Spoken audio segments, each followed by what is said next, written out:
The universe does not respond to what you want. It responds to who you are, to what you embody, to what you expect without question. Florence Scovel Shinn declared, "Faith knows it has already received and acts accordingly." This is the secret of acting as if. To act as if is not to fake, not to pretend in emptiness, but to align with the truth that already exists in the unseen. When you act as if you are rich, heaven hears your faith and mirrors it back into your reality. Think about it. Every blessing you are waiting for already exists in spirit. There is no lack in the divine. There is only supply, waiting to flow into the channel that is prepared to receive it. Acting as if is preparation. It is clearing space for the blessing before it arrives. It is setting the table before the feast is served. It is putting on the garment of abundance before the wealth walks through the door. Beloved, you must understand this. The law of life is not, see it, then believe it. The law is, believe it, then see it. Spirit asks you to step into the vibration of what you desire before it manifests in form. That is why acting as if is so powerful. When you carry yourself as though wealth is already yours, you are not lying, you are prophesying. You are declaring to the universe, I know it is done, I know it belongs to me, I know it will appear in perfect ways. Some may laugh at this. Some may say, but I do not have the money, how can I act as if? Beloved, do not confuse acting as if with empty pretense. This is not about buying luxuries you cannot afford. It is not about debt or show.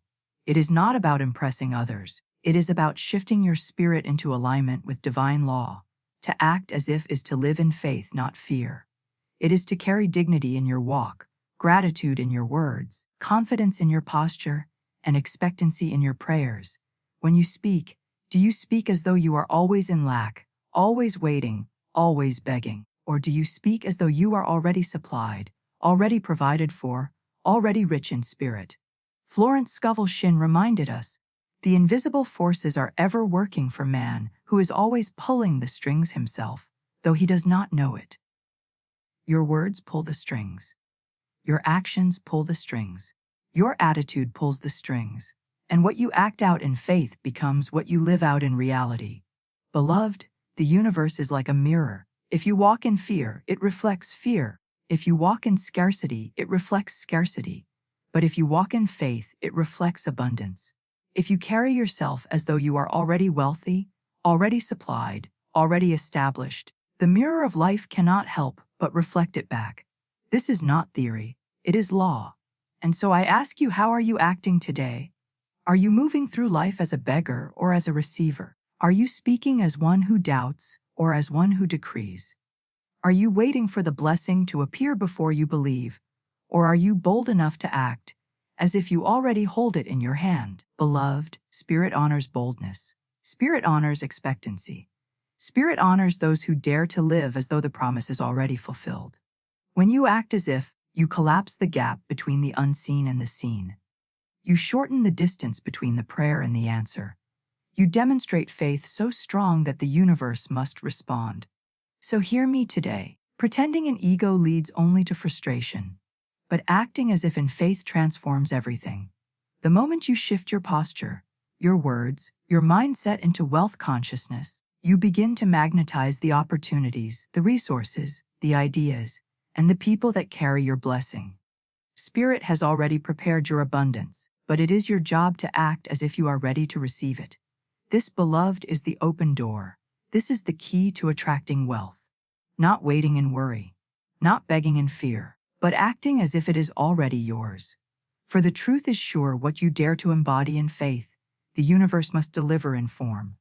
Beloved, the law of assumption is the foundation of acting as if. Florence Scovel Shinn declared, man can only receive what he sees himself receiving. This is the very heartbeat of manifestation. The universe does not give you what you wish for. It gives you what you assume to be true. Assumption is stronger than hope, stronger than doubt, stronger even than effort. Assumption is faith dressed in certainty. It is living as though the unseen blessing is already here, and because you live as if it is, it cannot help but appear. When you act as if, you are practicing the law of assumption in motion. You assume wealth belongs to you, so you carry yourself with gratitude instead of desperation. You assume supply is always flowing, so you speak as though you are never lacking. You assume doors are open, so you walk with confidence instead of hesitation. This is not arrogance. It is agreement with divine law. Beloved, hear this: what you assume becomes your reality because assumption is a vibration. When you assume poverty, you vibrate scarcity, and scarcity finds you. When you assume delay, you vibrate postponement, and opportunities slip away. But when you assume wealth, you vibrate abundance, and abundance is drawn to you. The universe responds not to your empty words, but to the assumption behind them. This is why Florence taught, faith never weeps or wrings its hands. It rejoices and gives thanks because it knows it has already received. That is assumption. It is not begging for wealth. It is behaving as though wealth is inevitable. It is not chasing opportunities. It is attracting them with a posture that says, I am already supplied. Beloved, think of it this way. A king does not beg for his crown. He assumes it belongs to him and acts accordingly. He walks with authority, he speaks with confidence, he makes decisions from a place of abundance. That assumption shapes his world, and so it must be with you. You must assume the role of abundance long before the evidence shows up. You must act as if the crown is already on your head, and the universe will eventually place it there. The law of assumption is also the law of preparation. When you assume your blessing, you prepare for it. You do not say, one day I will be rich, and then I will be generous. You say, because I know I am wealthy in spirit, I can give with joy now. You do not say, when the opportunity comes, I will rise. You say, because I know my path is aligned, I will rise today. Assumption prepares the soil for the harvest. Beloved, the world often mocks assumption. It calls it pretending, it calls it fantasy, it calls it foolishness. But the world does not know divine law. What the world calls foolish, spirit calls faith. Acting as if is not self-deception. It is self-prophecy. You are speaking your world into existence by the assumptions you carry within. And do not confuse assumption with wishing. Wishing is weak, assumption is strong. Wishing says, I hope it happens. Assumption says, it is already done. Wishing keeps you in delay. Assumption brings you into manifestation. Spirit responds to certainty, not to hesitation. Beloved, this is why many pray and see no results. Their words are strong, but their assumptions are weak. They declare abundance but assume lack. They pray for wealth but carry themselves as though they are cursed. Spirit cannot deliver when assumption contradicts decree. But when your assumption and your word align, manifestation must appear. So I tell you today, align your assumption with your desire. Assume wealth belongs to you. Assume doors are already open. Assume supply is already flowing, and then act as if. For the law is sure: what you assume, you attract. And what you act out in faith, you will live out in form. Beloved, the greatest secret of acting as if is this: it shifts your identity. And when your identity changes, your entire life changes with it. Florence Scovel Shinn declared, man can only have what he sees himself receiving. This is not simply about wishing for wealth. It is about becoming the person who knows wealth belongs to them. Acting as if is not about the outer show. It is about the inner shift. It is not about dressing in clothes you cannot afford or flashing riches to impress others. That is vanity, and vanity collapses. Acting as if is about stepping into a higher identity, one that carries dignity, gratitude, confidence, and expectancy. It is not about deceiving the world. It is about convincing your spirit. Beloved, hear this: you cannot attract wealth while holding on to the identity of poverty. You cannot magnetize abundance while seeing yourself as unworthy. Spirit will not pour treasure into a vessel that refuses to believe it deserves it. The law requires that you first shift within, and then the outer world mirrors the change. When you act as if you are already rich, you are not pretending. You are rehearsing your future. You are telling your subconscious mind, this is who I am now. And once your mind believes it, your actions align, your vibration rises, and opportunities gravitate toward you. The universe always rearranges itself to match identity. Florence Scovel Shinn taught that words and imagination shape destiny. Identity is simply imagination repeated until it becomes truth. If you imagine yourself poor, you will speak poor, act poor, and live poor.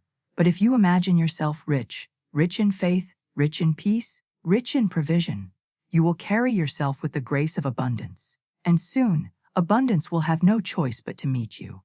Beloved, this is why Scripture declares, "As a man thinketh in his heart, so is he." Your identity is the magnet of your reality. The world outside is only a mirror of the world you carry inside. If you see yourself small, your world shrinks. If you see yourself cursed, your world collapses. But if you see yourself as rich, supplied, and favored, then everything around you must rise to that picture. Acting as if is the key to this shift. When you walk into a room with confidence, when you speak with the authority of one who knows they are blessed, when you make decisions from faith instead of fear, you are training your identity to match wealth. Beloved, wealth is not a number in the bank. It is an identity in the soul, and when you carry that identity, the numbers will follow. Think of a seed planted in the soil. At first, there is no evidence above ground. But in the unseen, roots are forming, growth is happening.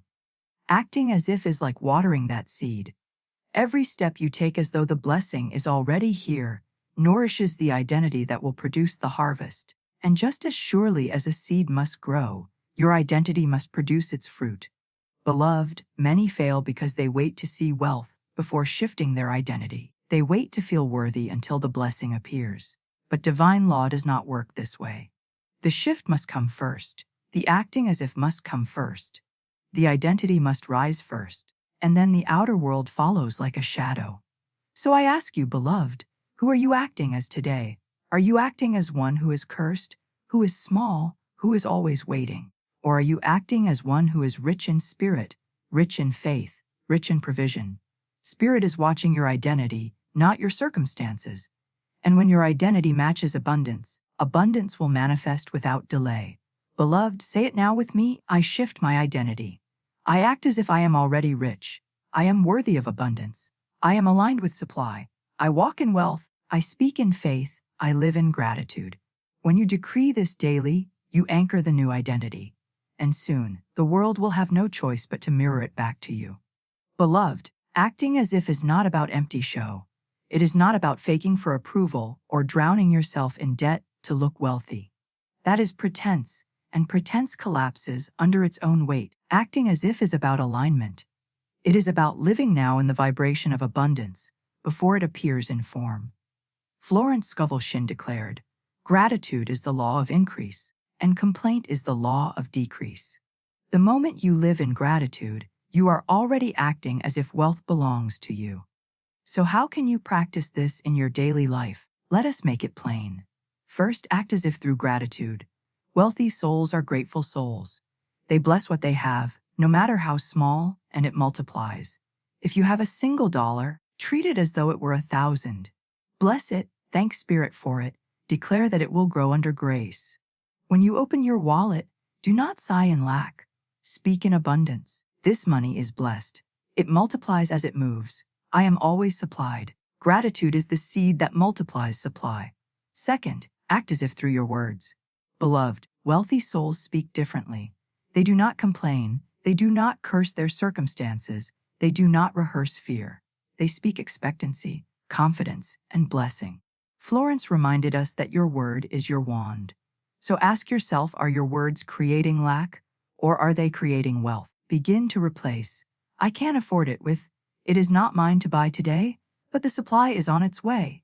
Replace, "I am broke," with, "I am rich in spirit, and provision always arrives." Your tongue can block wealth, or it can open the floodgates. Choose wisely. Third, act as if through your posture. Wealth is not only heard in your words, it is seen in your walk. Stand tall, beloved. Walk with confidence. Carry yourself with dignity, no matter what is in your bank account. The universe responds to posture. A bowed head attracts burden, a lifted head attracts opportunity. Begin to act as if Spirit has already placed a crown upon your head, for in truth, it has. Act as if through small acts of generosity. Poverty clings, wealth releases. To give, even in small amounts, is to declare, "I trust in infinite supply." Buy someone a coffee, bless a stranger, give a little more than expected. Each act of generosity is a rehearsal of abundance. It proves to spirit that you know supply flows through you, not just to you. Fifth, act as if through preparation. Beloved, if you truly believed wealth was on its way, how would you prepare? Would you open a savings account? Would you study investing? Would you organize your finances? Would you declutter your space to welcome new things? Preparation is faith in action. It says to heaven, I know it is coming, and I am ready. The universe cannot pour wealth into a vessel that is unprepared. Finally, act as if through expectancy. Live each day as though the blessing could arrive today. Do not drag your feet as one waiting forever. Walk with the energy of one who expects miracles at any moment. When opportunities appear, be quick to recognize them. When ideas come, write them down. When doors open, walk through without hesitation. Expectancy attracts acceleration. Beloved, these practices are not games. They are decrees in action. Every time you bless your money, every time you change your words, every time you walk with dignity, every time you give, every time you prepare, every time you expect, you are writing your wealth into reality. Spirit sees, Spirit responds, Spirit delivers. Florence Scovel Shinn declared, man must prepare for the thing he has asked for, when there isn't the slightest sign of it in sight. That is the essence of acting as if. When you practice these daily, you create a vibration so strong that wealth cannot resist you. So begin today, beloved. Act as if, walk as if, speak as if, give as if, prepare as if, expect as if, and soon you will live not in acting but in reality, for Spirit will deliver exactly what you dared to embody. Beloved, there is a holy difference between pretense and true faith. Many confuse the two, and because of it, they block their own blessing. Florence Scovel Shinn declared, faith knows it has already received and acts accordingly. Faith acts as if from a place of certainty, while pretense acts from a place of fear. One attracts wealth, the other repels it. Let us make it plain. Pretense is rooted in ego. It seeks to impress others, to prove something, to cover inner doubt with outer display. It borrows to look wealthy. It spends recklessly to appear important. It fakes abundance without believing abundance truly belongs to it. Pretense is an empty shell, and empty shells eventually crack. Spirit cannot bless pretense, for it is not aligned with truth. Faith, however, is rooted in spirit. It does not need to prove anything to anyone. It does not need to chase recognition. Faith acts as if because it knows. It knows supply is infinite. It knows the universe mirrors identity. It knows wealth is already prepared. When you act as if from faith, you are not trying to convince the world. You are aligning your vibration with divine law. That is why it works. Beloved, the danger of pretense is that it creates debt, exhaustion, and disappointment. It is the young man who buys clothes he cannot afford to look successful, but beneath the surface, his spirit trembles in fear of lack. It is the woman who forces luxury she has not yet aligned with, hoping attention will cover insecurity. Pretense may shine for a moment, but it soon fades, leaving emptiness behind. Florence taught that whatever is rooted in fear must collapse, but whatever is rooted in faith must grow. Pretense is fear. It fears being seen as small, being seen as unworthy, being seen as lacking. Faith is boldness. It knows its worth is already secure, its supply already certain, its abundance already assured. Faith needs no performance, only alignment. Beloved, when you act as if, examine your spirit. Are you doing it to prove, or are you doing it to align? Are you showing off to the world, or are you showing faith to spirit? Are you moving in debt and anxiety, or are you moving in gratitude and expectancy? The motive determines the outcome. And here is the truth: spirit cannot be mocked. The vibration you carry reveals whether it is pretense or faith. If your acting as if feels heavy, fearful, anxious, it is pretense, and it will fail.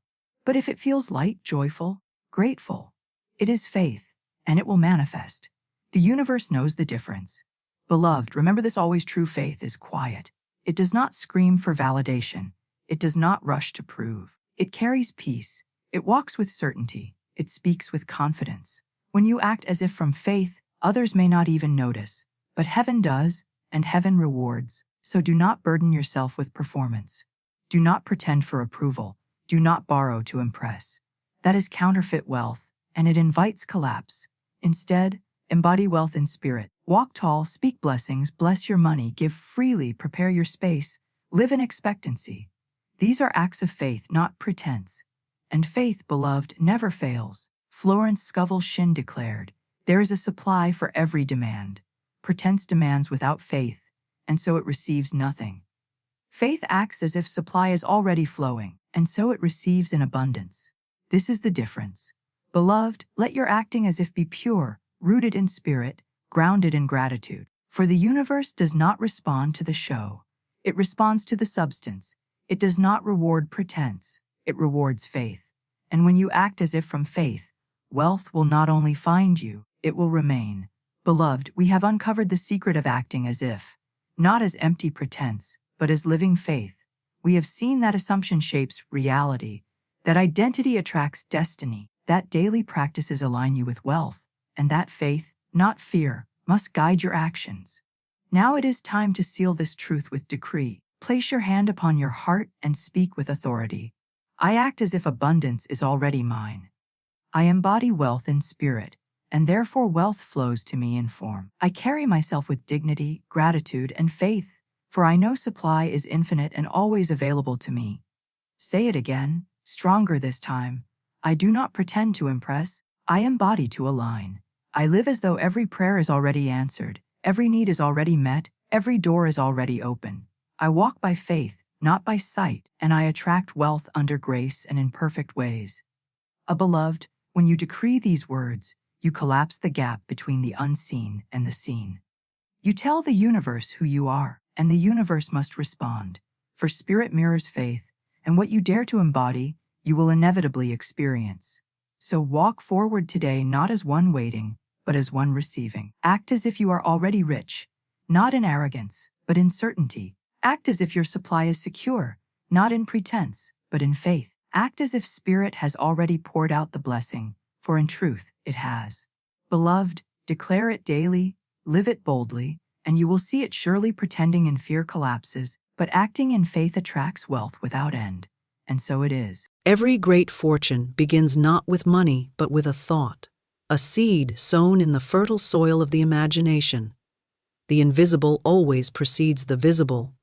What you see in your outer world is but a reflection of the rich or barren garden within.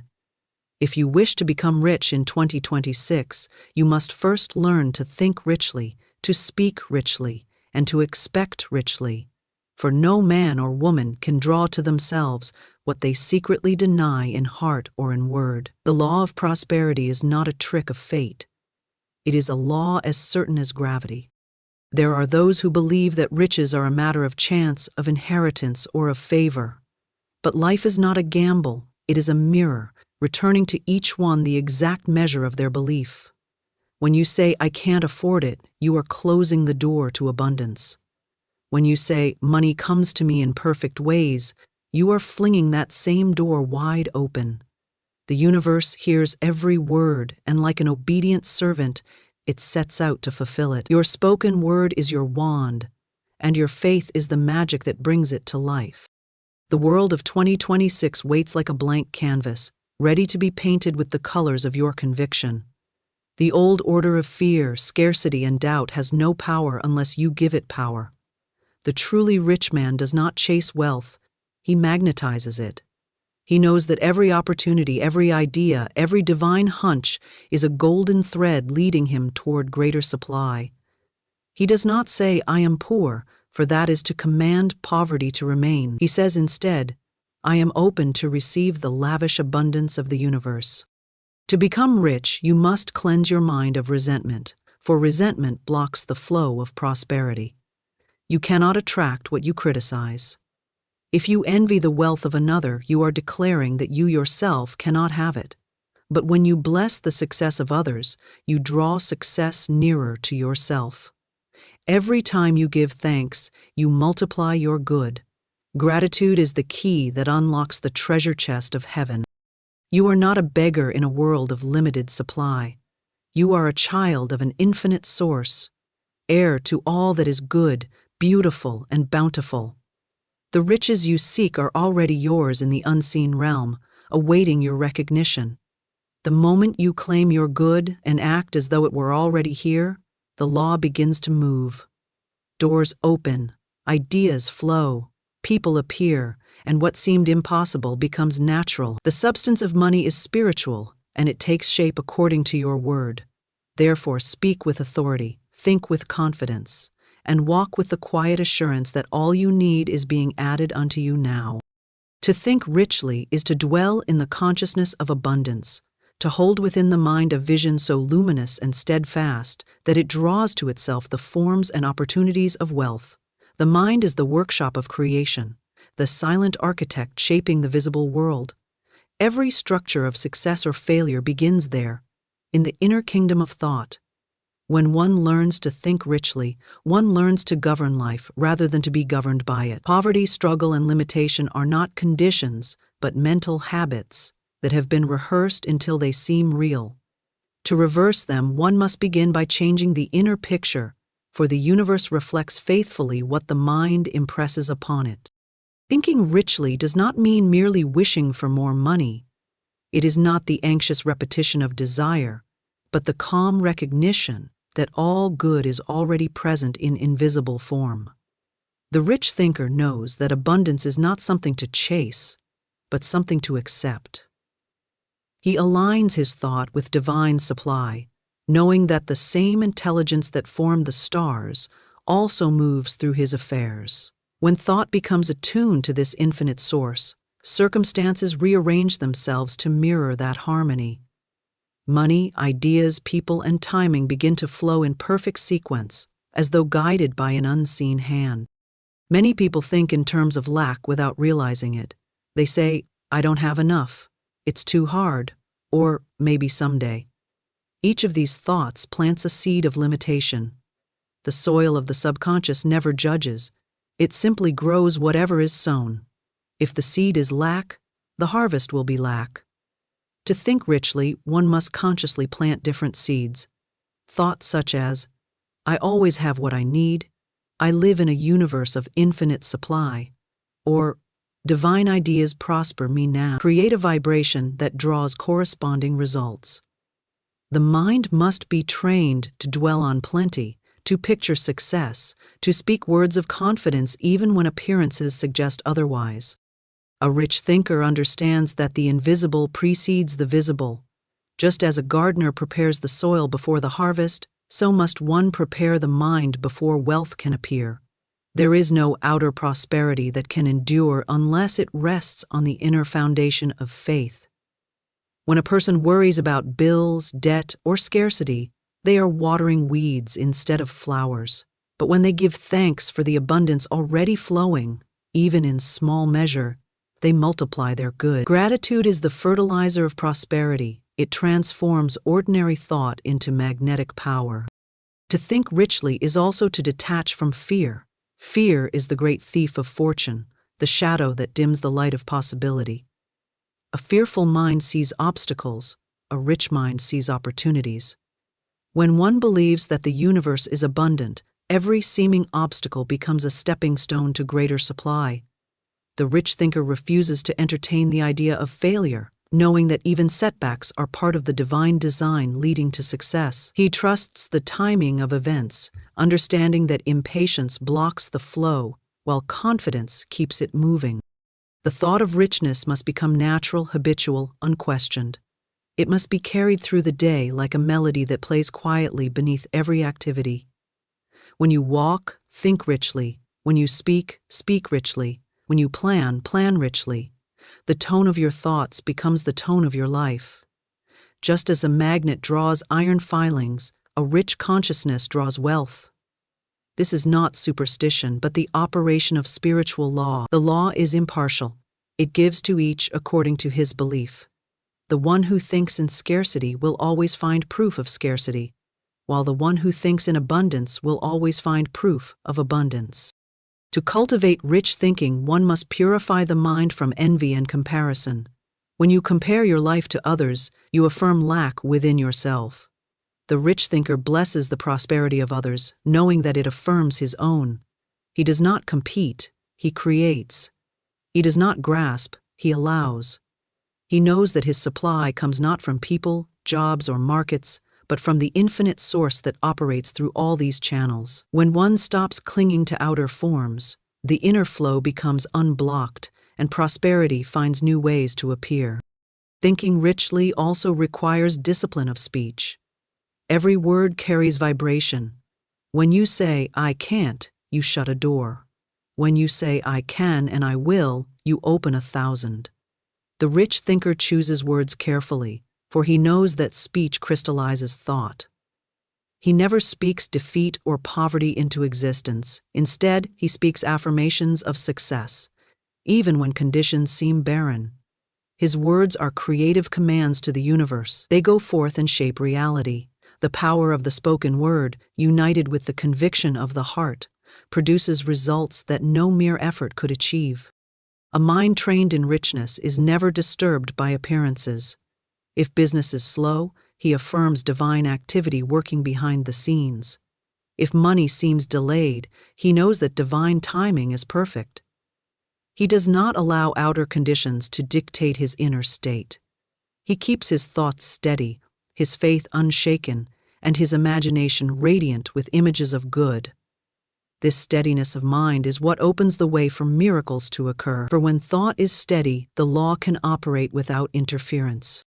Rich thinking is not arrogance or self-deception. It is the humble acknowledgement of divine abundance as one's rightful inheritance. It is seeing oneself as a co-creator with the infinite, not a victim of circumstance. The rich thinker expects good because he knows that the universe is orderly and just. He does not plead or beg for blessings, he claims them. He does not strive in tension, he receives in faith. His mind is a clear channel through which prosperity flows freely. To think richly is to live richly, not merely in possessions but in peace, confidence, and joy. It is to feel inwardly supported by the unseen current of supply that never fails. It is to know that every good thing you desire already exists in substance and awaits your recognition. The moment you think richly and persist in that thought, you begin to build the invisible structure of your future. Your ideas become living seeds, your emotions the sunlight, your faith the rain. In due time the harvest comes, abundant and overflowing, because the law has no choice but to bring forth according to the pattern impressed upon it. Thus the mind that thinks richly becomes a magnet for opportunities, for people who uplift, for circumstances that align perfectly with its vision. It ceases to struggle and begins to flow. It ceases to doubt and begins to know. The power of rich thought transforms limitation into possibility, delay into preparation, and lack into abundance. To think richly is to remember one's divine nature, a creator, not a creature of chance, and to stand calmly in the assurance that what is held firmly in thought must eventually take form in the world of matter. Your words create your wealth, for every word you speak sets a vibration into motion that echoes through the unseen and shapes the visible. The universe is obedient to sound, to the tone of belief carried upon the breath. What you speak, you decree. What you decree, you create. Each word is a seed, and the soil is the infinite intelligence that never questions, only fulfills. Many people speak carelessly, unaware that their idle chatter forms the blueprint of their lives. They talk of lack, of struggle, of limitation, and wonder why their affairs mirror these conditions. Yet, the law is exact. Words of fear draw fearful experiences. Words of confidence summon opportunity. To change your world, you must change your speech, for your speech is the bridge between thought and manifestation. When one speaks, the vibration of sound carries energy into the field of form. Words are not merely symbols, but living forces. Every affirmation of good strengthens your alignment with abundance, while every complaint weakens it. The tongue can be an instrument of creation or destruction.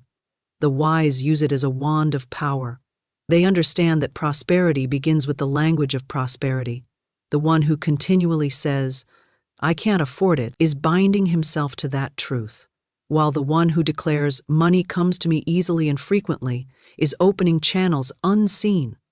The universe listens without judgment and says, It is done unto you as you believe. Your words reveal your faith or your fear. They are the outward expression of your inner conviction. To say, I am blessed, even when appearances suggest otherwise, is to call forth blessings from the invisible. To say, I am struggling, even in jest, is to command struggle to persist. The law does not distinguish between serious speech and idle talk. Every word counts. The rich in spirit are careful stewards of their language. They speak only of what they wish to increase. They never magnify the problem. They magnify the solution. They do not describe what is, they declare what shall be. For the moment you name a condition, you give it life. The moment you deny its power, you begin to dissolve it. When you understand that your words are creative, you become deliberate in your conversation. You cease to discuss failure or lack. You no longer complain of what others have done or failed to do. You speak life, you speak good, you speak increase. Every statement becomes a prayer, and every prayer a command. If you wish to be rich, your speech must align with riches. You cannot use the vocabulary of poverty and expect the results of prosperity. Words are containers for energy, and energy obeys the tone in which it is sent. Speak of abundance with the feeling of certainty, and the invisible forces of the universe will conspire to match your tone. There is a sacred rhythm to words spoken with conviction. They move through time and space like arrows, seeking the mark of their intention. When a person declares, "Everything I touch prospers," that vibration carries forth to touch every transaction, every idea, every encounter. The declaration precedes the demonstration. The spoken word sets the spiritual mechanism into motion. It is not magic but law. As sure as an echo returns to the voice that sent it, your words return to you in the form of your experiences. The outer world is merely a reflection of your inner conversation. Change your language, and the reflection changes. Your words are the guardians of your faith. If you speak in contradiction to your desire, you weaken your magnetism. To say, "I want wealth," but then follow with "it's so hard to make money," is to cancel your command. The law of mind does not work through confusion. It works through clarity and certainty. Therefore, let your word be consistent. Let it be strong, unwavering, and rooted in the knowing that all good already exists. When you speak with authority, not arrogance but assurance, you impress upon the subconscious mind a pattern that the universe rushes to fulfill. The subconscious does not argue. It obeys the tone of feeling behind the word. The secret is to feel the truth of your words as you speak them. Empty affirmations carry no power, but words infused with emotion ignite creation. When you say, "I am prosperous," feel the joy of prosperity as though it were already yours. When you say, "Everything I desire flows to me in divine order," imagine the smooth unfolding of events aligning in your favor. The feeling gives the word life. Without feeling, words are but dry echoes. With feeling, they become living commands. The universe responds to vibration, not to empty sound. To create wealth through your words, you must also learn the silence between them. Silence is the womb where spoken words are gestated. After you speak your affirmations, rest in quiet expectancy. Do not contradict your declaration with doubt or complaint. The word once spoken continues to work in the unseen, gathering substance, arranging circumstances, and preparing the visible result. The gardener does not dig up the seed to see if it is growing. He trusts the process. So too must you trust your word. Once spoken with conviction, it begins its perfect work. Many people misuse their speech by repeating stories of limitation. They talk endlessly about debts, the high cost of living, or the difficulty of success. In doing so, they renew the pattern of lack day after day. Yet a single statement of truth, held steadily, can dissolve years of error. To say, "I live in a universe of limitless supply," with unwavering belief, is to erase the imprint of fear from the subconscious mind. Words of truth, repeated with faith, become spiritual fire that burns away old conditions. They elevate consciousness, and the elevated consciousness attracts new experiences. You must guard your conversation as carefully as you would guard a treasure chest. Do not lend your words to gossip, complaint, or criticism. Such speech drains the power that could otherwise be used for creation. Speak only of the good you wish to see, for whatever you speak of, you invite. Bless your affairs, bless your work, bless your finances, bless every person who crosses your path. Words of blessing multiply, words of bitterness multiply struggle. The energy you send out returns amplified. Therefore, let your speech be a stream of life-giving power, uplifting and renewing everything it touches. To speak richly is to live richly. It is to choose words that affirm beauty, order, and abundance. When faced with adversity, the rich thinker does not speak defeat, he declares victory. When confronted with delay, he says, "Divine timing is perfect." When something appears lost, he says, "Nothing good can be taken from me, it returns in better form." These words become shields against fear and magnets for supply. The consistent use of constructive language reshapes consciousness until wealth becomes a natural expression of being. Every fortune begins with a declaration. Somewhere, someone said, "I can do this. I will prosper," or "This idea will succeed." The word was spoken and the word created. The same power dwells in every individual. You do not need to strive for it or earn it. You need only to use it rightly. Your tongue is your instrument of creation.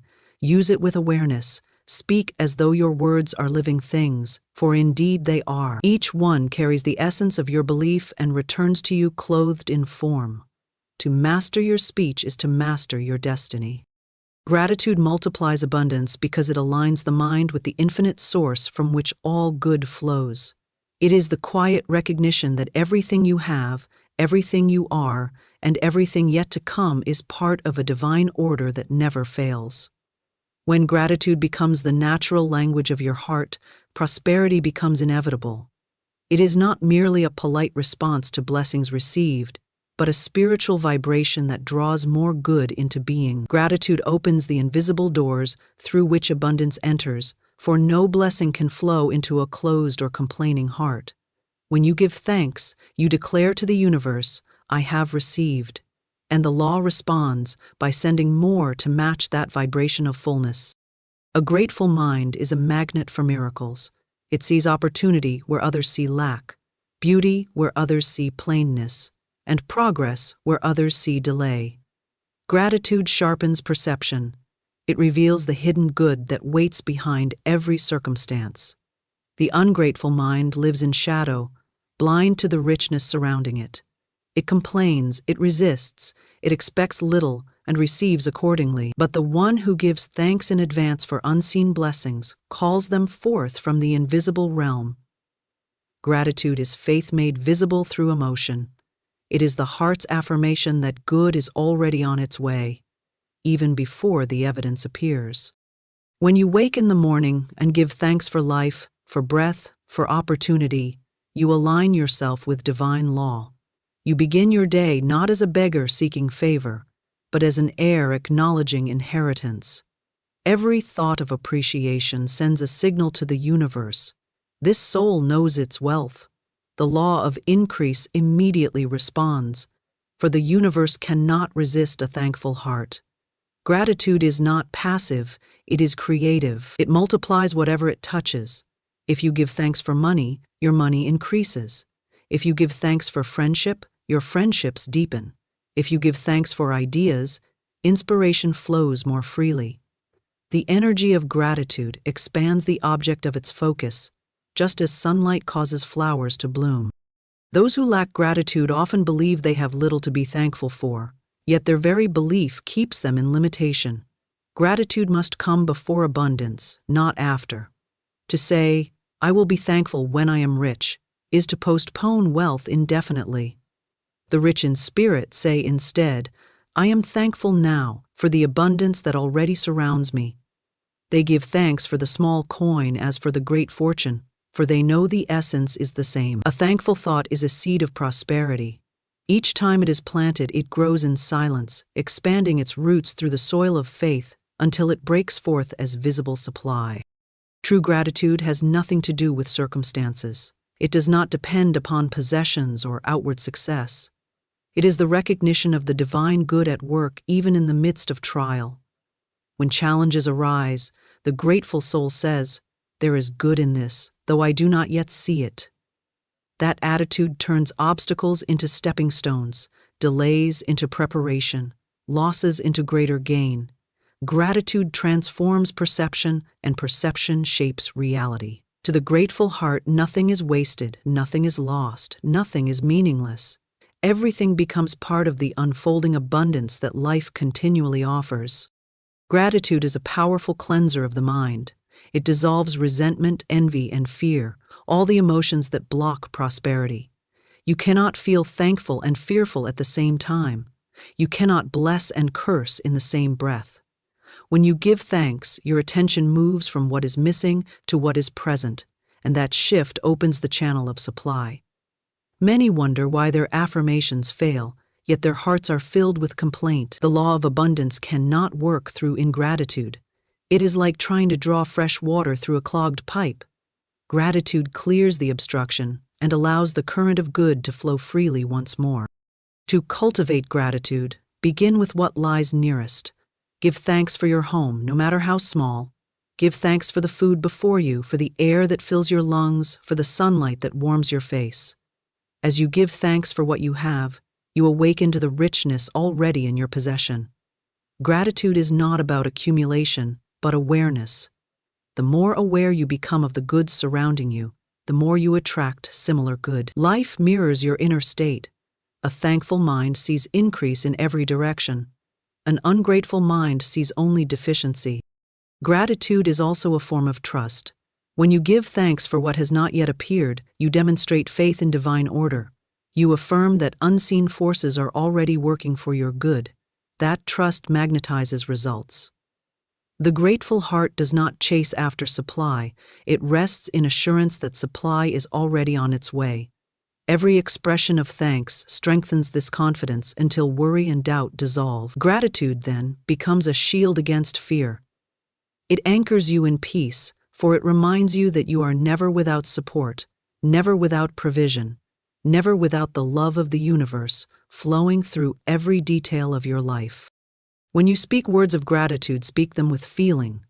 Let your words vibrate with genuine appreciation, not mere recitation. Say, "Thank you for this day," with the warmth of one who truly means it. Say, "I am grateful for the money that flows to me," as if you could already feel its presence in your hands. The emotion behind gratitude gives it life. Empty words carry little power, but heartfelt thanks open unseen gates. The energy of sincerity travels outward and draws back multiplied blessings. The universe listens to the tone of the heart more than the form of the words. A grateful attitude also harmonizes relationships. When you express appreciation for others, you amplify the good within them. Gratitude heals misunderstandings and strengthens bonds. To be thankful for the people around you is to recognize the divine in them, and that recognition calls forth their higher nature. In the same way, to give thanks for your work, no matter how humble, invites greater opportunity. The thankful worker attracts promotion, for his spirit radiates competence and joy. Employers, clients, and partners feel this unseen magnetism and respond to it naturally. Gratitude silently communicates success long before it is visible. The habit of gratitude should be constant, not occasional. It is not something to practice only when things go well, but a way of thinking that sustains you through all seasons. Every breath can become a prayer of thanks. Every challenge can become a reason to trust more deeply. The mind that lives in gratitude is never impoverished, for it draws beauty and meaning from everything. To walk through the world giving thanks is to walk in harmony with the creative power that made it. It is to see life not as a struggle for survival, but as a ceaseless outpouring of generosity from an infinite source. Gratitude multiplies abundance because it keeps attention on the truth of sufficiency rather than the illusion of lack. It teaches the mind to expect good instead of fearing loss. The thankful person lives in the vibration of having, not wanting. That vibration attracts more of the same. The universe, ever responsive, fills the vessel that is open and appreciative. When the heart is full of thanks, it cannot remain empty of blessings. Gratitude is the language of wealth, spoken fluently by all who prosper in spirit and in substance. Release resentment to free prosperity, for resentment is the invisible chain that binds the soul to limitation.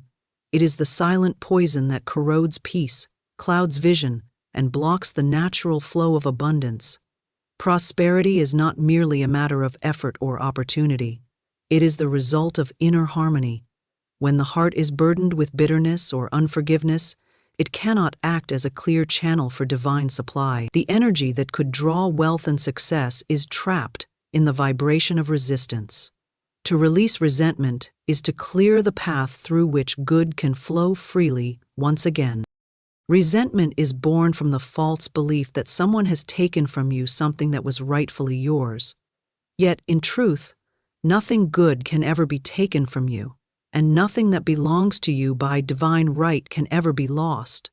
Every experience, even those that seem unjust, carries within it a hidden blessing, a lesson that refines the soul and deepens understanding.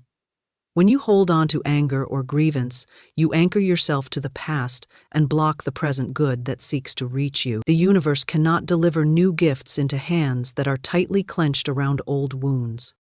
To release resentment does not mean to condone wrong or pretend harm did not occur. It means to withdraw your energy from the memory of injury and to reclaim your power from the past. It means to stop rehearsing the pain, to stop speaking of it, to stop identifying with it as part of your story. When you release resentment, you break the magnetic tie between yourself and the very conditions you dislike. Whatever you resent, you hold in your consciousness, and whatever you hold in consciousness, you continue to attract.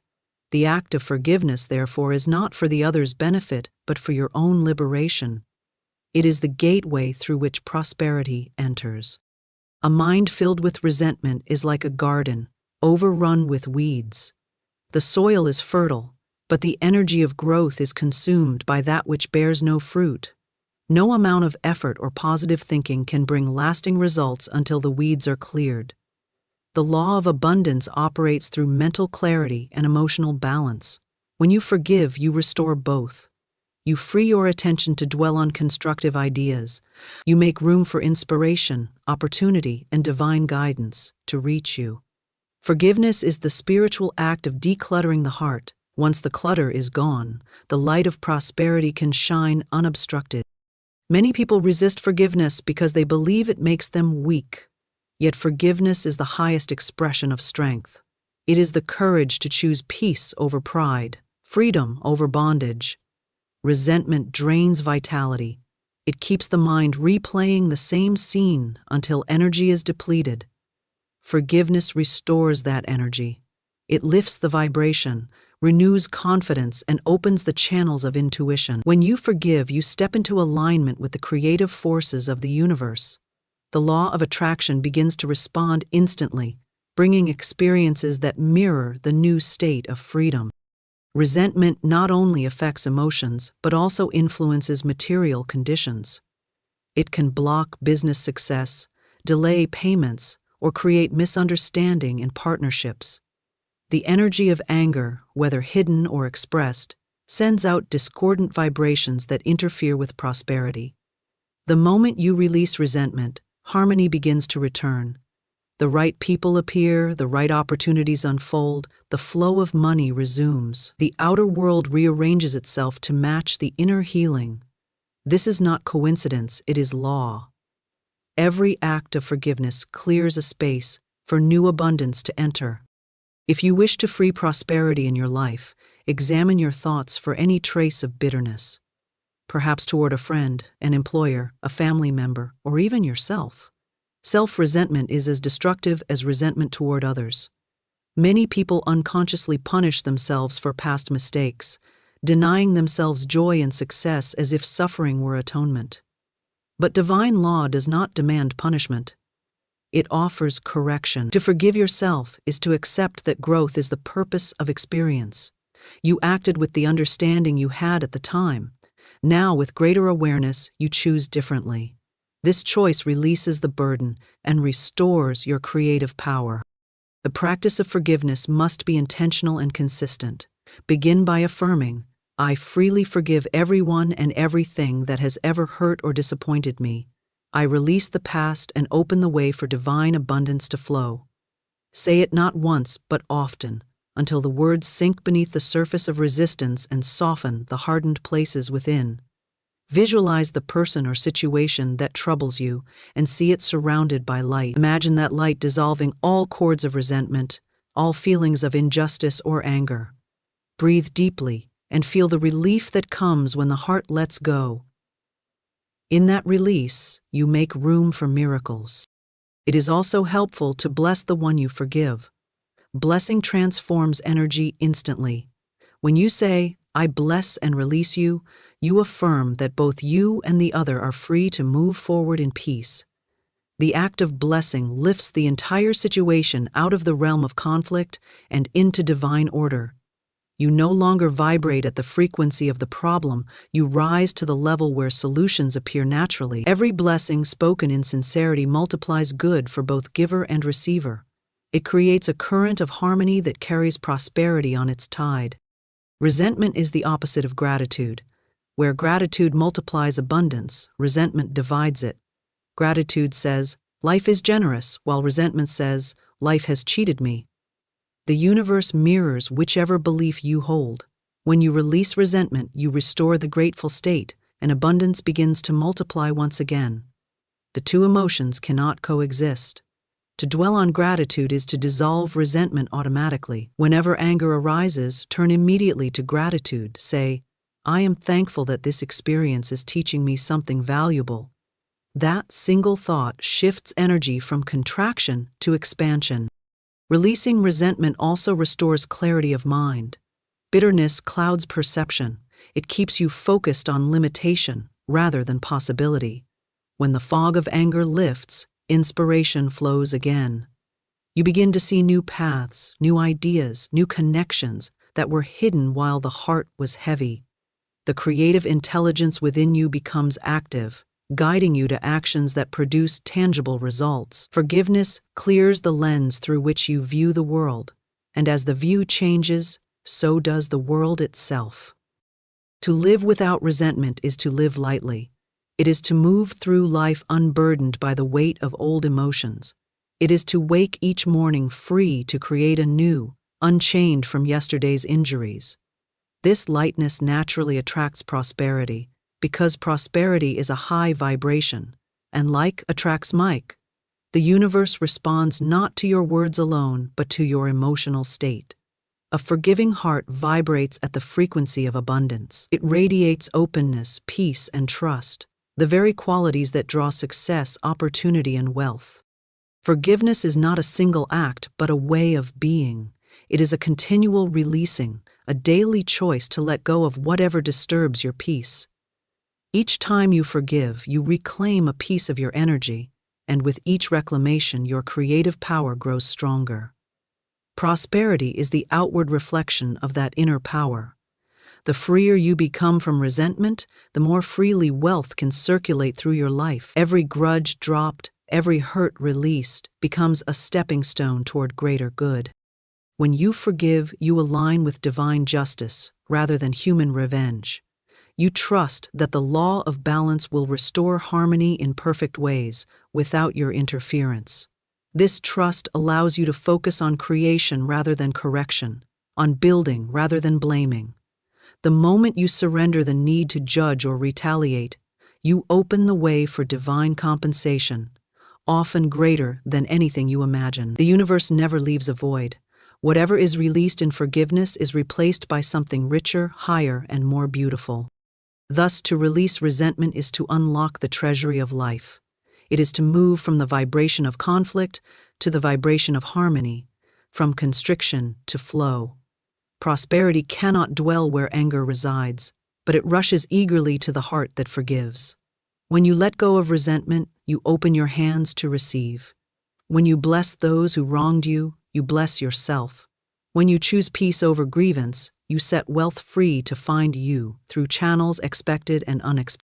Faith, not fear, unlocks divine supply, For faith is the invisible bridge between desire and manifestation, while fear is the shadow that blocks the path. Every thought you hold is either a prayer of faith or a declaration of fear, and the universe responds accordingly. Faith is the knowing beyond reason, the quiet certainty that what you seek already exists in the unseen, waiting for your recognition. Fear is the denial of that truth, the illusion that you are separate from your source. When faith rules the mind, circumstances rearrange in perfect order.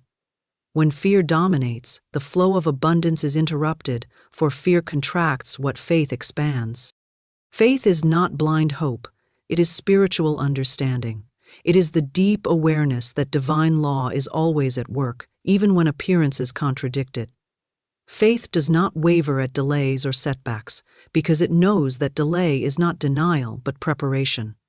It does not measure good by what the eyes see or the hands hold. It rests in the assurance that supply is infinite, that every need is met through divine intelligence acting in perfect timing. Fear, on the other hand, thrives on appearances. It whispers of loss, scarcity, and uncertainty. It feeds upon doubt and multiplies it until the mind is paralyzed. The moment you allow fear to take root, you begin to attract the very conditions you dread. Faith operates through vibration, and its vibration is high, pure, and magnetic. When you are in faith, your thoughts, emotions, and words align with abundance. You think clearly, act decisively, and attract opportunities effortlessly. Fear lowers the vibration, it clouds judgment and distorts perception. A fearful mind cannot hear divine guidance, for fear is noise that drowns out intuition. The universe speaks softly through faith, guiding with subtle impressions, inspired ideas, and synchronicities. When you trust, you are in harmony with that voice. When you fear, you block it. Faith opens the channel, fear closes it. To live by faith is to step beyond appearances. You may look around and see lack, yet faith says, "There is supply here I have not yet recognized." You may face difficulty, yet faith whispers, "This too is part of the unfolding good." Faith transforms obstacles into opportunities because it looks beyond the visible to the spiritual cause behind all things. Fear magnifies the obstacle, making it seem insurmountable. Faith dissolves it by withdrawing belief from limitation. Whatever you cease to believe in loses power over you. Whatever you affirm in faith begins to take form. Every act of creation begins in faith. The inventor, the artist, the entrepreneur, all must first believe in what is unseen. The seed of the idea must be held firmly in imagination before it can manifest in the physical world. The same law applies to wealth. You must first see yourself as abundant, worthy, and capable before abundance can appear. Faith builds that inner image and sustains it through periods when outer results have not yet caught up. Fear destroys the image by constant doubt. The one who maintains faith, even in silence, commands the invisible forces of prosperity to continue their perfect work. Faith is strengthened through practice. It grows with use, just as muscles grow through exercise. Every time you choose faith over fear, you deepen your connection to divine supply. Start with small acts of trust. Believe that what you need today will come easily, that the right person will appear, that the perfect opportunity will reveal itself. As these small evidences accumulate, confidence expands. Soon faith becomes your natural state and fear finds no foothold. Fear cannot survive in the atmosphere of continual gratitude and trust. The language of faith is affirmation, the language of fear is complaint. When you speak words of confidence, you give life to your desire. When you speak words of worry, you give life to your limitation. Faith says, "Everything I need is on its way." Fear says, "What if it never comes?" Faith opens the door, fear bolts it shut. The wise choose their words carefully, knowing that each one is a seed. Speak from faith even when appearances tempt you to speak from fear. Say, "I am supplied, I am guided, I am prospered," until these truths take root in the subconscious mind. Faith also requires surrender. It is the willingness to release control and trust that divine intelligence knows the way better than the limited human mind. Fear clings, grasps, and forces outcomes. Faith lets go and allows. When you surrender fear, you stop obstructing the flow. The current of divine supply can then carry you smoothly toward fulfillment. The river does not need to push itself forward, it flows naturally. So too does prosperity when you trust. Fear makes the river stagnant by damming it with doubt. Faith removes the barrier and lets life flow. Faith lives in the present moment, while fear lives in the past and future. Fear replays old failures and imagines future losses, draining energy from the now, the only point of creation.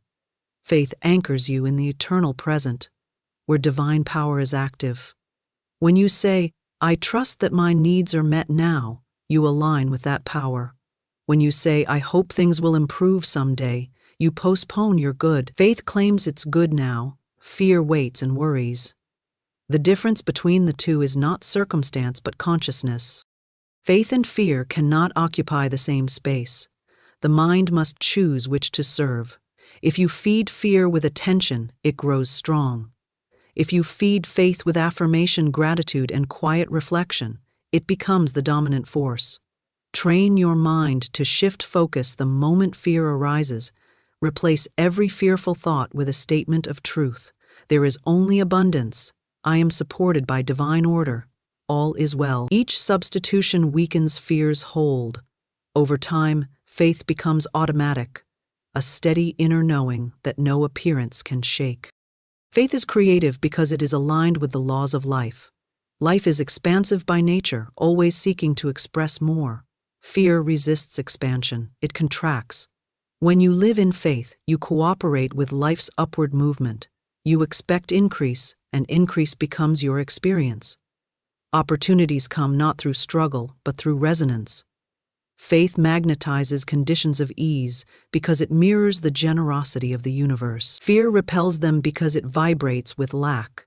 The law is impartial. It simply returns to you what you project. The most powerful faith is calm, not forceful. It does not beg or demand, it assumes, it says, it is done. That calm assurance is the hallmark of mastery. Fear scrambles and worries. Faith waits in peace. The moment you rest in faith, you release the need to chase or prove. You become receptive, and receptivity is the open door to supply. The anxious mind tries to make things happen. The faithful mind allows things to unfold. The one who trusts does not strain, for he knows that divine timing is never late. Faith also heals the body and the mind. Fear tightens the heart and clouds the spirit. But faith relaxes, restores, and renews. A peaceful mind allows the energy of life to circulate freely, just as a clear channel allows water to flow. When the energy within you moves without obstruction, creativity awakens. You think of ideas, you notice synchronicities, you act in perfect rhythm with opportunity. This state of flow is the natural result of faith. It is the feeling of being carried rather than burdened. To cultivate unwavering faith, surround yourself with reminders of truth. Read words that uplift, spend time in silence, and observe the evidence of divine order in small things. The rhythm of nature, the constancy of breath, the generosity of life itself. Each observation strengthens your trust that the same power governs your affairs. The more you recognize divine intelligence in the world around you, the less power fear has over you. Fear thrives on forgetfulness. Faith thrives on remembrance. Remember always that you are connected to infinite supply, and that connection can never be broken. Faith, not fear, is the master key to abundance, because it aligns you with the creative principle of the universe. It is the vibration of I have rather than I lack. It opens every door that fear keeps shut. When you walk in faith, the universe walks with you. When you speak in faith, the universe echoes your words. When you act in faith, supply rushes to meet your action. Fear separates, but faith unites. Fear limits, but faith liberates. Fear doubts, but faith unites. Fear limits, but faith unites. Fear doubts, but faith liberates. Fear doubts, but faith liberates. Fear doubts, but faith liberates. Fear doubts, but faith liberates. Fear fates but faith liberates. Fear doubts but faith liberates. Fear fates but faith liberates. Fear fates but faith liberates. Fear fates but faith liberates. Fear fates but faith liberates. Fear fates but faith liberates. Fear fates but faith liberates. And in that knowing lies the secret of divine supply. Understand this: the universe is abundant, and its supply is limitless. Every day, the invisible forces are at work, waiting for your word. Your intention, your command. You have the power to speak, to think, and to act in alignment with the law of prosperity. Money is not a distant dream. It is a tangible vibration that responds instantly to your belief, your faith, and your spoken word. Do not wait for opportunity to knock timidly at your door. Command the universe now with confidence, clarity, and certainty that money flows into your life before Sunday. Begin by realizing that your mind is a magnetic field, attracting exactly what you focus upon. Thoughts of lack will repel abundance, thoughts of wealth will draw it. There is no middle ground. The universe does not argue, it simply answers. If you fill your consciousness with expectation, joy, and faith, it responds immediately. Speak only of the good, the prosperous, the money that is already on its way to you. When you command the universe, do not doubt. Doubt is the fog that obscures the channels of manifestation. Replace hesitation with the firm belief that what you seek is already yours, moving toward you with perfect timing and ease. Visualize the money flowing into your life. Feel it, see it, and rejoice as though it has already arrived. Use your words like a wand, for your word is your power. Speak boldly: the universe is mine to command. Abundance is my portion. Money flows to me before Sunday in perfect ways. Say it with faith, with expectancy, with joy. Let every cell of your body vibrate in harmony with this truth. The universe hears not your complaints, your fears, or your whining. It hears the confident declaration of your command. Your spoken word is the key that unlocks the doors to limitless prosperity. Remember, there is a perfect law at work, the law of supply and demand, the law of circulation. Money moves, and it moves to the voice that calls it, the mind that imagines it, the heart that expects it. Do not imagine obstacles, scarcity, or delay.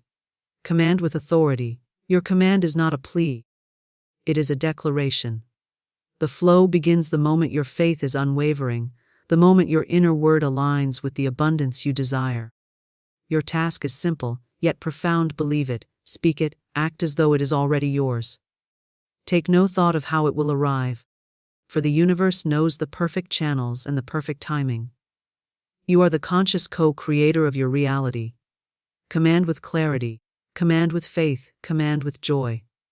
The money you desire is already on its way, responding to your word, obeying your command, and moving toward you with irresistible momentum. The universe is abundant, infinitely rich, and tirelessly ready to respond to your command. It is not a distant, passive force waiting for you to stumble upon luck or fortune. It is a living, intelligent principle that operates according to precise laws, and one of its most magnificent laws is the law of abundance. Everything in existence is a manifestation of this abundance, from the stars above to the smallest grain of sand beneath your feet. Every resource, every opportunity, every blessing flows from this limitless supply, and it is ready to answer the call of your intention. When you realize that abundance is not something to be sought or begged for, but something to be recognized and commanded, a tremendous power awakens within you. The universe is not stingy, it does not ration wealth. It is as generous as the sun, shining equally on all, providing warmth, light, and nourishment without hesitation. So, why should money, resources, or prosperity be withheld from you? The universe waits only for your recognition of this abundance and your willingness to align with it. Your command of the universe is not a fanciful wish. It is a natural extension of the creative principle within you. You are designed to speak, to intend, and to act in harmony with this law. To command the universe is to understand that it listens not to timid requests or half-hearted desires, but to confident, unwavering declarations. Speak clearly, visualize vividly, and believe firmly. Every atom in the universe responds to thought, feeling, and spoken word. When you command that money flows to you, the invisible currents of abundance immediately begin to shift in your favor. It is not a matter of chance. It is a matter of law. Just as the magnet draws iron, your mind draws into your experience exactly what you declare with authority. This power is not limited to a few. It belongs to all who recognize it and exercise it without fear. Consider the oceans, vast and unending, teeming with life and energy. Their waves move freely, without obstruction, touching every shore, flowing into every inlet. Abundance is like this ocean. It is ceaseless, unbound, and infinite. No one can drain it, and it never diminishes. When you command the universe, you are directing a portion of this eternal current toward your life. It obeys because it is designed to obey. The universe does not ask for your qualifications, nor does it question your worthiness. It only responds to the clarity of your command. Your belief, your intention, and your spoken word are the instruments by which you engage with this omnipresent force. There is no delay except that which is created by your own hesitation, doubt, or uncertainty. Faith is the key that unlocks this principle. Faith is not a passive state of hoping. It is an active recognition that abundance is already present and already on its way. When you command the universe with faith, you are setting in motion forces that cannot be resisted. It is like planting a seed in fertile soil. The seed already contains the blueprint of the tree it will become. Your word, spoken with confidence and expectation, is the seed, and the universe, fertile and ready, nourishes it into manifestation. You do not need to know the exact how or when, for the universal law is intelligent and precise. It understands the best channels, the right timing, and the perfect way to deliver the abundance you have called forth. Your role is to command, to believe, and to keep your consciousness aligned with the abundance you desire. It is vital to understand that the universe does not respond to fear, lack, or complaint. These are vibrations that repel the flow of prosperity. When you dwell on what is missing, when you focus on scarcity, when you speak of limitations, you are effectively closing the door to abundance. The universe hears only the tone of certainty, the vibration of expectation, and the resonance of joy. Commanding abundance requires a mindset free from anxiety and filled with unwavering trust. Speak as if it is already done. Imagine, feel, and rejoice as if the abundance has already arrived. This alignment between thought, feeling, and word is what brings the invisible into visible manifestation. Every element of your life can serve as a channel for abundance when you command it. Your talents, your ideas, your actions, and even your relationships can become vehicles for prosperity when you recognize the infinite supply and assert your right to it. Commanding the universe is not an act of arrogance, it is an acknowledgement of a natural law. Just as you breathe without effort, abundance flows naturally when you align yourself with it. You do not have to struggle against lack or scarcity. You only have to affirm your position within the limitless field of supply. Observe how effortlessly nature works. Rivers find their way to the ocean. Seeds sprout into towering trees, and the sun rises and sets with perfect rhythm. Everything has its place, its purpose, and its provision. Abundance functions in exactly the same way. When you command the universe, you are participating in this perfect order. You are declaring your intention to receive your portion of the supply, and the law of abundance responds automatically. It does not argue. It does not negotiate. It does not delay unnecessarily.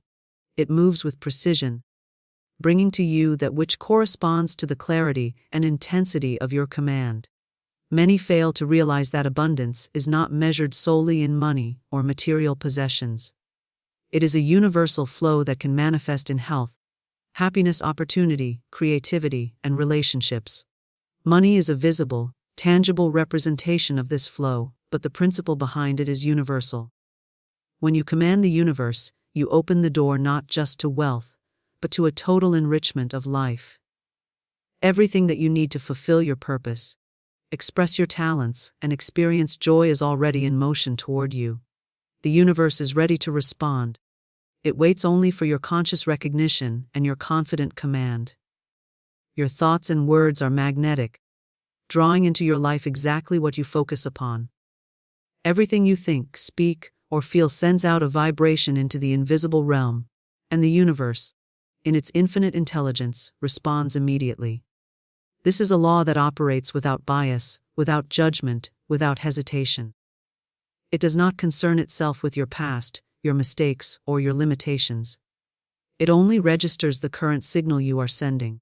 If your thoughts are filled with lack, fear, or worry, you attract circumstances that reflect scarcity and limitation. If your words are cautious, doubtful, or negative, the invisible forces cannot act in your favor.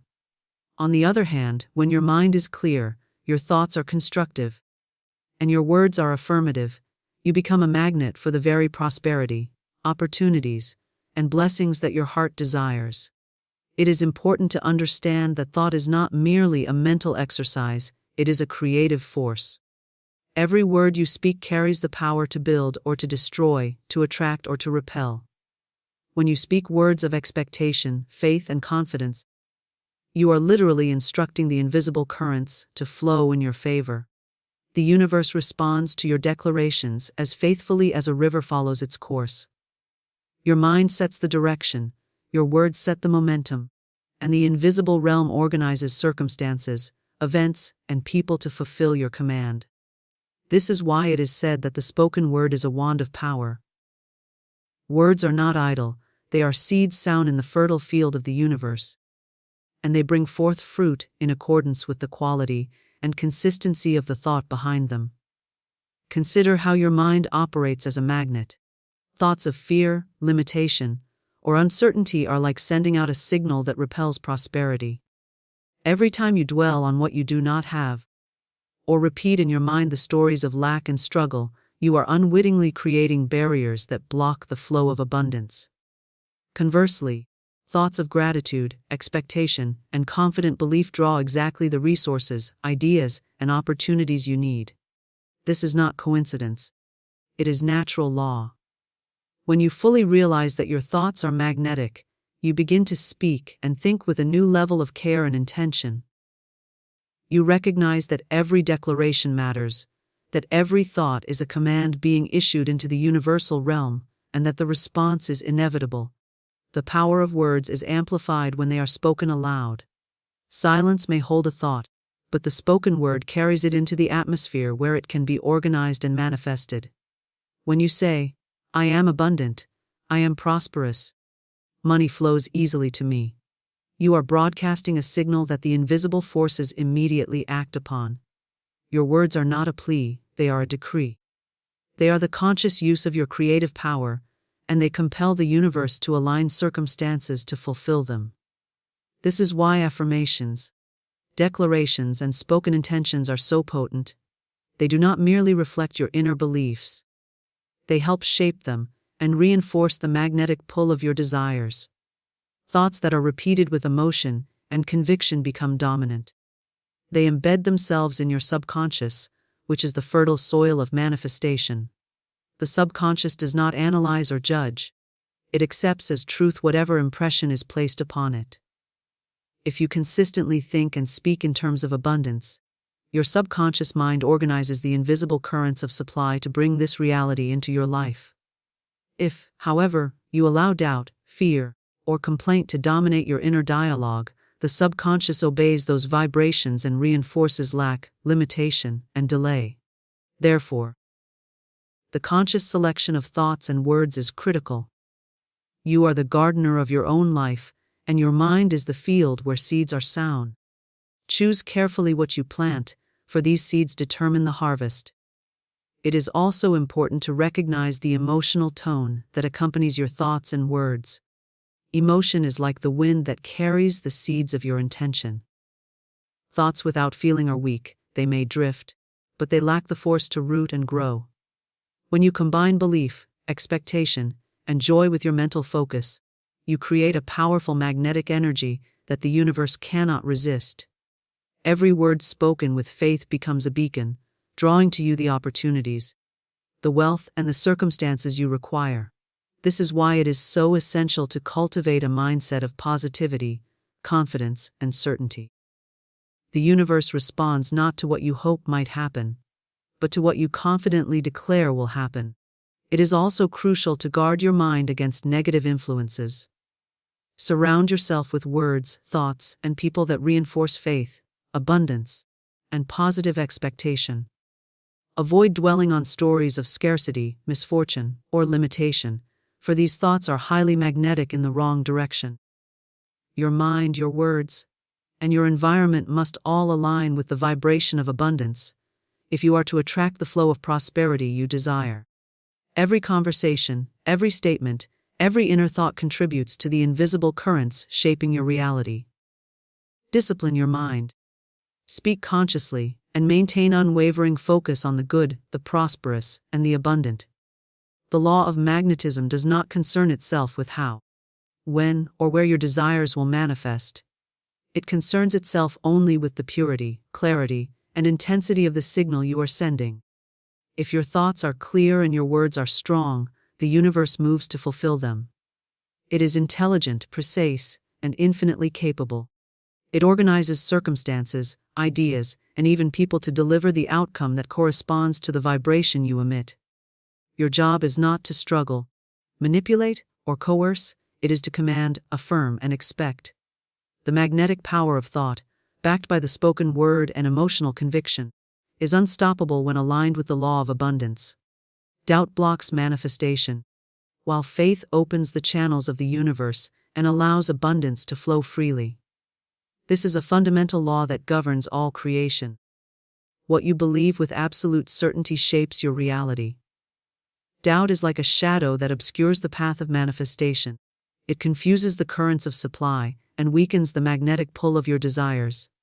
Every time you hesitate, question, or waver in belief, you are creating resistance where there should be freedom, and delay where there should be flow.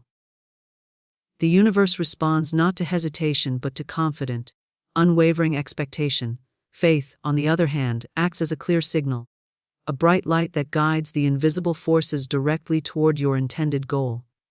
When your belief is steadfast, it creates an unbroken channel for the abundance you seek, allowing it to move without obstruction. Faith is not passive, it is an active, conscious recognition of the truth that abundance is already present and available to you. It does not mean you will ignore reality or pretend that challenges do not exist. Rather, faith is the deep understanding that these outer circumstances cannot override the law of supply. The invisible world operates independently of appearances, and it responds only to the vibration of certainty that you emit. When you believe without doubt, you are aligning with this law, and the universe moves to fulfill your command with perfect precision. Every act of faith is a declaration that you are worthy, that you are ready, and that you accept the provision of the universe as your natural inheritance. Doubt often arises from fear, worry, or the habit of focusing on lack. When you allow these thoughts to dominate, you are effectively signaling to the universe that you do not trust in its abundance. You are instructing the invisible realm to withhold, delay, or divert resources.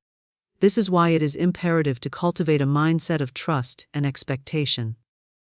Every time a thought of scarcity enters your mind, immediately replace it with a thought of confidence, gratitude, or certainty. Affirm that the supply is infinite, that you are deserving, and that the perfect manifestation of your desire is already on its way. This simple but consistent practice strengthens faith and dismantles doubt, allowing the magnetic currents of prosperity to flow unimpeded. Faith also requires patience, but it is an active patience, not a passive waiting. Patience is the ability to hold your vision steady, to maintain belief and expectation regardless of outward appearances or temporary delays. The universe does not measure time as humans do, it works according to perfect timing and alignment. When you keep your faith strong, the channels of manifestation remain open, and the desired outcome is drawn to you naturally, effortlessly, and precisely when it is most advantageous. Impatience, worry, or fretfulness, on the other hand, interrupts the flow. Doubt and anxiety are like obstacles in a river, creating turbulence and slowing the movement of abundance. Faith smooths the waters, allowing the current to move swiftly and efficiently toward your life. Another aspect of faith is the ability to act as if the manifestation is already present. When you act in alignment with your belief, you are reinforcing the signal you send to the universe. Actions, thoughts, and words must all harmonize to project a unified vibration of certainty. This is why visualization and spoken affirmations are so effective. They train your mind and your emotions to dwell in the reality you wish to experience, as though it is already true. The universe responds not to fear, hesitation, or uncertainty. It responds to the vibration of reality that you maintain in thought, word, and feeling. Faith is the bridge between desire and fulfillment, and every act that strengthens it brings you closer to your goal. It is also essential to recognize that faith is contagious to your own subconscious mind. The subconscious does not differentiate between imagination and reality. It accepts as truth whatever you impress upon it. Doubt creates conflict within the subconscious, and this conflict is reflected in your experiences as delay or resistance. Faith, however, provides a clear and unwavering instruction, allowing the subconscious to work in harmony with your conscious desires. Every confident thought, every positive word, and every act of trust strengthens this alignment, multiplying your ability to attract abundance. This is why maintaining mental clarity and emotional consistency is so vital. The universe mirrors the internal state you cultivate. Faith eliminates the sense of struggle and effort in manifestation. When you doubt, you try to force results, manipulate circumstances, or control outcomes. This struggle indicates a lack of trust and creates friction. Faith, by contrast, allows the natural intelligence of the universe to operate unhindered. It is the realization that you do not need to push, strain, or worry, because the supply is infinite and the forces of creation are at your command. Every confident thought, every clear declaration, and every expectation of good is a lever that moves the invisible world to align with your needs. The more unwavering your faith, the more effortless and natural the flow of abundance becomes. Faith also transforms challenges into opportunities. When doubt arises, it is often because outer appearances seem to contradict the desired outcome. Faith teaches you to see beyond appearances, to recognize that circumstances are temporary and that the invisible currents of abundance are unchanging. What may appear as delay or obstacle is merely a signal for adjustment, a moment for you to strengthen your belief and affirm your command. Every test of faith is an opportunity to solidify your certainty and deepen your alignment with the law of supply. Those who persist in faith, regardless of external conditions, experience rapid and often miraculous manifestation, as the universe responds to unwavering belief with precision and speed. Faith is strengthened by consistent affirmation. Repetition of positive, affirmative statements about your prosperity and abundance embeds these truths in your consciousness and trains the subconscious to obey them without question. Every declaration of certainty, every expression of confidence, and every thought held with conviction reinforces the magnetic pull of manifestation. Doubt is gradually replaced by trust, hesitation is replaced by decisive action, and worry is replaced by joyful expectation. The more faith you cultivate, the more automatic your alignment becomes, until abundance flows naturally, effortlessly, and abundantly into your life. Visualization and feeling your desired abundance accelerate its arrival in ways that the mind alone cannot fully comprehend. The invisible world operates through images, impressions, and feelings, responding to the energy you project from your inner consciousness. When you vividly imagine the money, opportunities, or prosperity you desire, you are planting a seed in the fertile soil of the universe. This seed carries with it not only the concept of what you want, but the emotional essence of already having it. The universe does not differentiate between what is imagined and what is experienced. It responds to the vibration you create. When your visualization is clear, detailed, and accompanied by a sense of joy and certainty, it becomes a powerful magnet drawing circumstances, people, and resources into alignment with your intention. Visualization is not mere daydreaming or idle wishing. It is a focused, purposeful exercise in which you immerse yourself fully in the experience of already possessing what you desire. See the money in your hands, the bills being paid, the opportunities flowing effortlessly to you.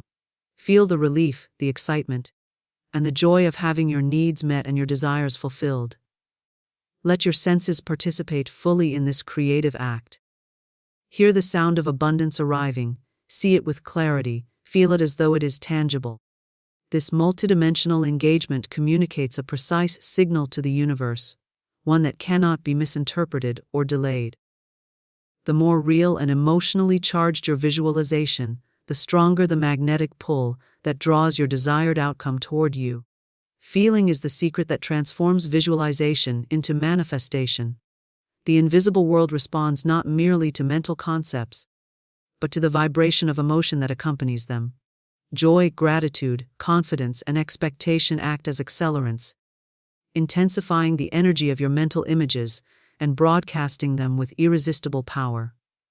When you feel as if your desire is already accomplished, you are creating a reality that the universe cannot resist. Fear, doubt, or impatience, on the other hand, weakens the signal and slows the flow. To visualize effectively, you must immerse yourself in the emotion of fulfillment, letting it saturate every thought and fiber of your being. This emotional resonance is the bridge between imagination and physical reality, converting abstract ideas into concrete manifestation. Every detail matters in visualization. The more specific and vivid the picture you create, the more precise the response from the universe.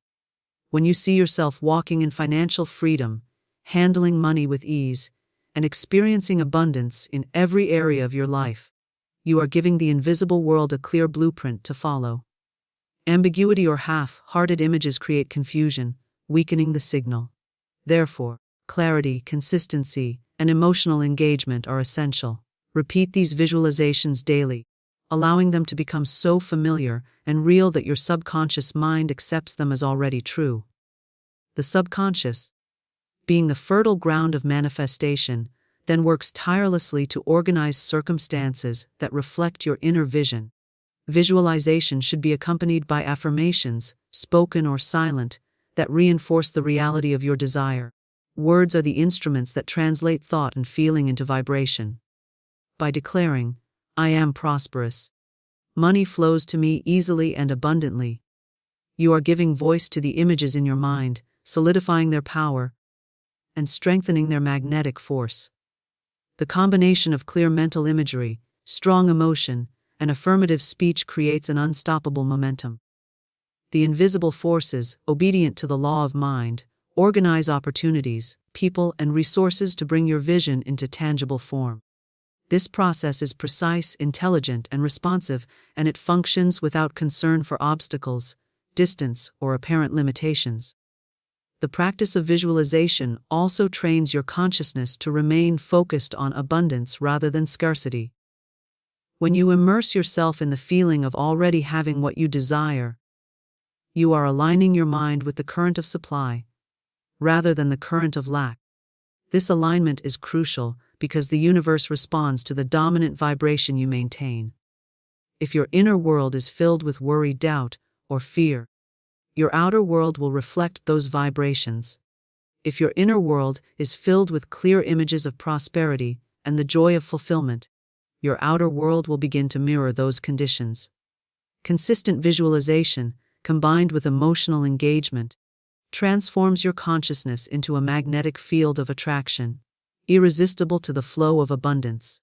Another essential aspect of effective visualization is the practice of gratitude. Feeling grateful as if your desire is already fulfilled amplifies the power of your mental images. Gratitude raises your vibration, creating a state of receptivity and harmony with the invisible forces. When you give thanks for the abundance already on its way, you are acknowledging the law of supply and signaling to the universe that you are ready to receive. This act of appreciation is a powerful reinforcement that strengthens the magnetic current of manifestation, ensuring that the energy you release returns to you multiplied and aligned with your desire. Visualization can also be enhanced by using all the senses and engaging your imagination fully. Picture not only the appearance of your abundance, but the sounds, smells, textures, and sensations associated with it. Imagine the interactions, the experiences, and the emotions that accompany your prosperity. The more complete and immersive your vision, the more compelling the signal you broadcast. The invisible world responds to the totality of this experience, recognizing it as a reality waiting to be unfolded into your life. This sensory, rich engagement creates a resonance that draws the external circumstances needed to make your vision tangible. Faith, expectation, and consistency are critical companions to visualization. The act of seeing and feeling your desired outcome must be sustained with belief, repeated regularly, and held without wavering. Occasional, sporadic visualization produces weak results, sustained, emotionally charged, and detailed visualization produces accelerated manifestation. Every time you reinforce your images and feelings, you strengthen the magnetic currents that bring your desire into tangible form. This consistency signals to the universe that your intention is certain, unwavering, and ready to be fulfilled. Visualization also teaches you to live in the consciousness of abundance rather than scarcity.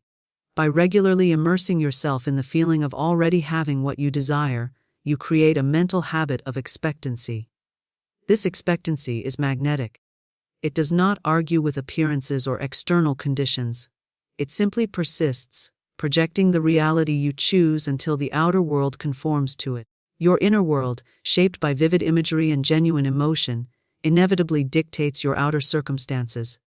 Every thought, feeling, and image becomes a command to the invisible forces, accelerating the arrival of your abundance and ensuring that your desires manifest with clarity and precision. Speak boldly and affirmatively. Your words are the key to unlocking prosperity, for the spoken word carries power far beyond casual thought.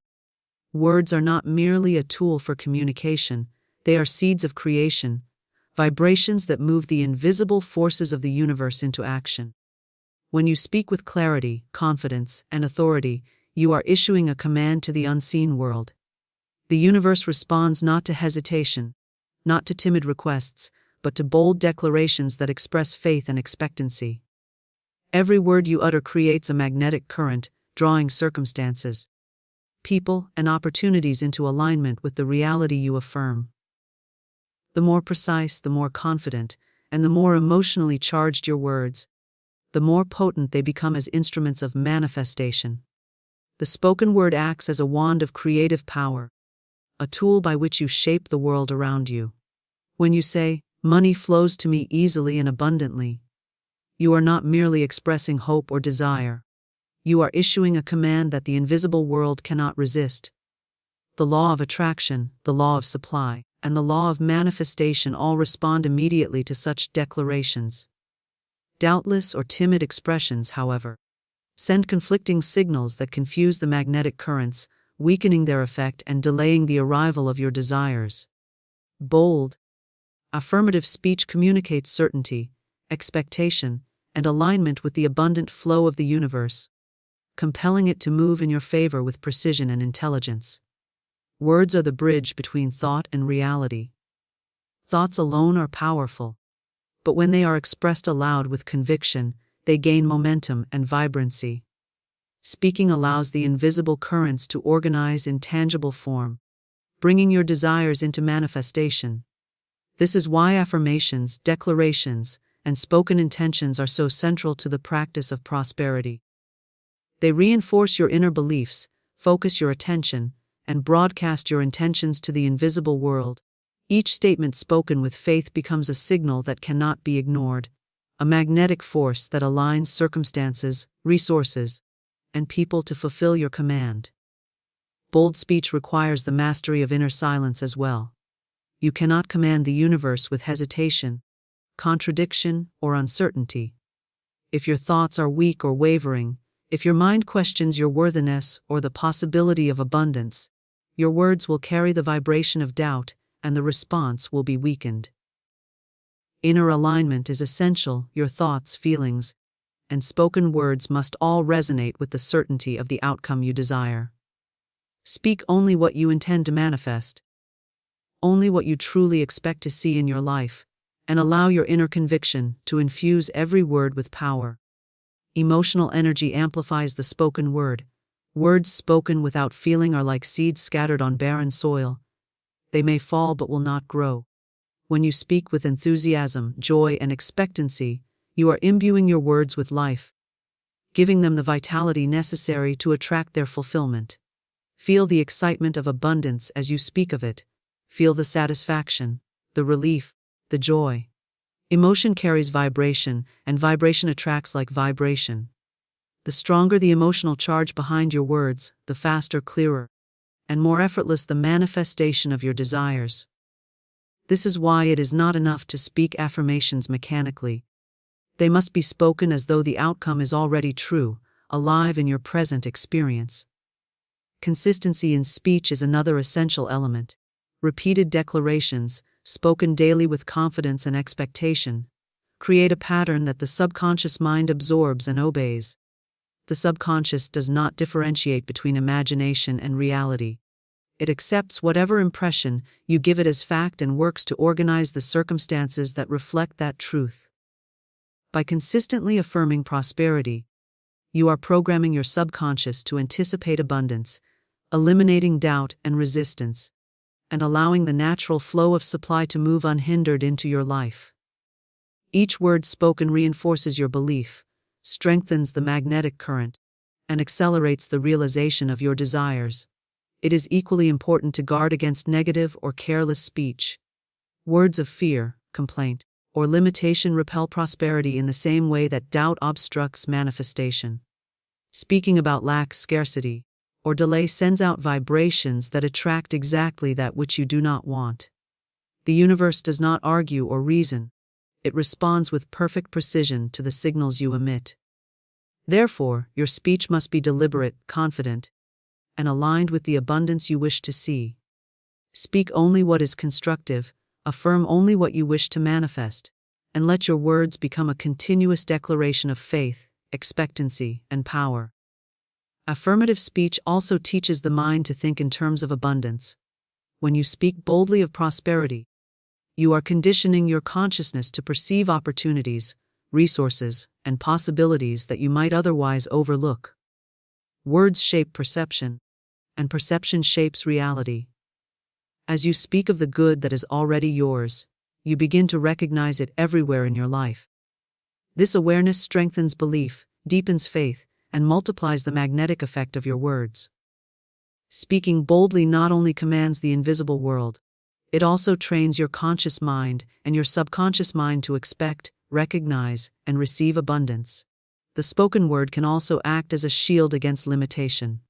In moments of doubt, fear, or external challenge, a confident declaration reinforces your alignment with abundance, protecting the flow from interruption.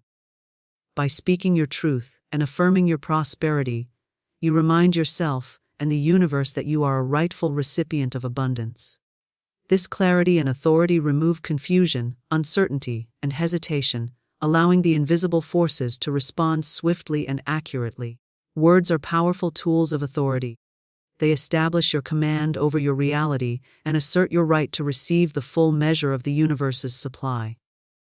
Finally, bold and affirmative speech fosters a sense of empowerment and responsibility.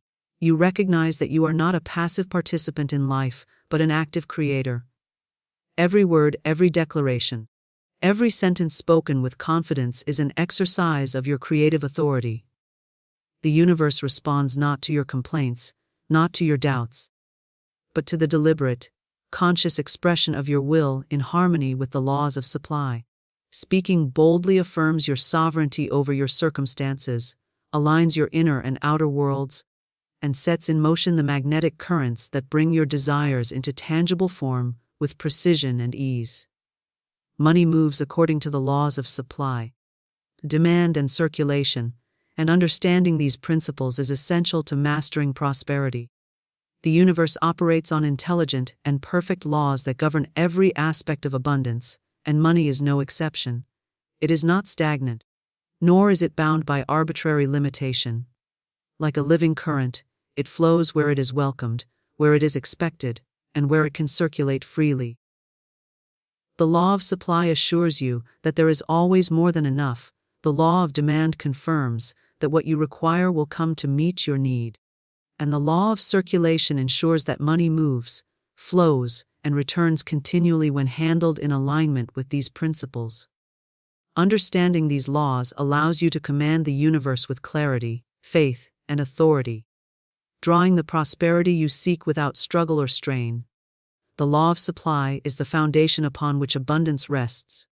The universe is infinite in its resources, and there is always an ample supply of wealth, opportunity, and blessings for everyone. Scarcity exists only in the minds of those who focus on limitation. When you recognize that the supply is inexhaustible, you remove the mental blocks that prevent prosperity from manifesting. Money is not hoarded by some distant power or limited to a select few. It is available for all who align themselves with the flow. By affirming abundance and expecting provision, you place yourself in harmony with this law, and the current of wealth moves naturally toward you. Fear, doubt, and hesitation disrupt this alignment, while confident recognition of supply strengthens the magnetic attraction of prosperity. The law of demand is equally vital. Just as the universe supplies, it responds to the energy of demand. This is not a demand born of desperation, struggle, or pleading, but a confident, expectant demand that reflects belief in your right to receive.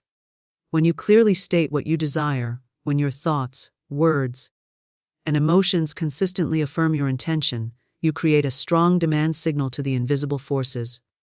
The universe, intelligent and precise, responds to this demand by arranging circumstances, opportunities, and people in ways that fulfill your request. Demand, therefore, is not aggression or force, it is the conscious alignment of desire with expectation, coupled with unwavering faith that the supply is already in motion and available to you. Circulation is the third key principle, the movement that ensures prosperity flows freely and continually. Money, like energy, is never meant to stagnate. When it is allowed to circulate, it returns to you multiplied, often from unexpected sources. Hoarding, clinging, or fearing loss interrupts this natural rhythm, creating blockages in the flow of abundance.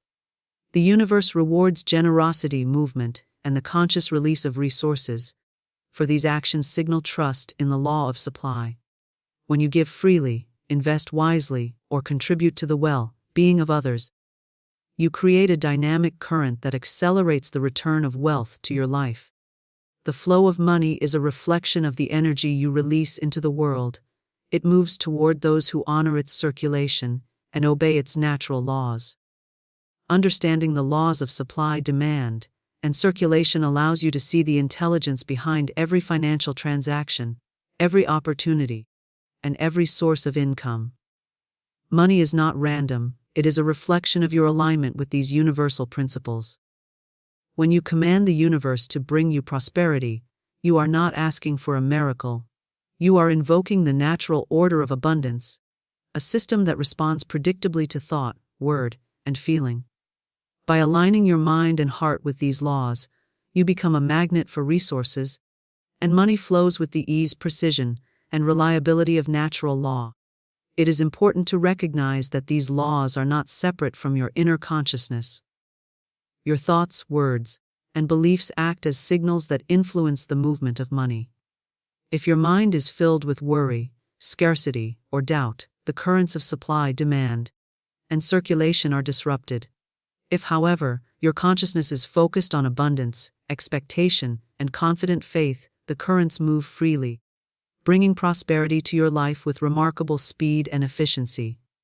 The invisible world does not discriminate between small or large sums. It responds to the clarity and intensity of the signal you emit. This is why mental discipline, affirmation, and emotional alignment are so essential to mastering the laws of money. The principle of circulation also emphasizes the importance of flow rather than accumulation. Money is like a river. When it is allowed to move, it nourishes and multiplies. When it is dammed or hoarded, it stagnates and loses its vitality. Prosperity flows most powerfully to those who understand this rhythm, who give, invest, and circulate resources with confidence and generosity. By consciously participating in this flow, you align yourself with the natural intelligence of the universe, creating a self-reinforcing cycle of wealth. This is the secret of effortless abundance. The more freely money moves through your life, the more returns to you in amplified form. Demand must also be coupled with clarity. You cannot attract what is vague, uncertain, or half-formed. The law of demand operates with precision. It delivers what is specifically requested, when requested with conviction and clarity. To manifest financial abundance, you must know exactly what you desire, declare it boldly, and maintain unwavering faith in its arrival. This clarity strengthens the magnetic pull, guiding the invisible forces to organize circumstances, opportunities, and resources in your favor. When your demand is clear, the response is immediate. When it is ambiguous, the flow is delayed or scattered. Faith is the bridge that connects all three laws. Supply exists, demand can be generated, circulation moves resources, but without faith, these laws remain inert in your life. Faith activates them, making the invisible forces responsive to your intention. By believing without doubt, expecting without hesitation, and acting in alignment with abundance, you unlock the natural flow of money. Faith ensures that the currents of supply, demand, and circulation operate efficiently, without resistance or interruption. It transforms theoretical laws into practical, tangible results in your life, demonstrating the intelligence and generosity of the universe. Trust the timing and method of the universe. Act as though abundance is already yours. For this alignment of belief and expectation is the key that opens the channels of supply. The universe operates on laws of precision, intelligence, and perfect order. It moves not according to human schedules, impatience, or misunderstanding, but according to its own infinite wisdom.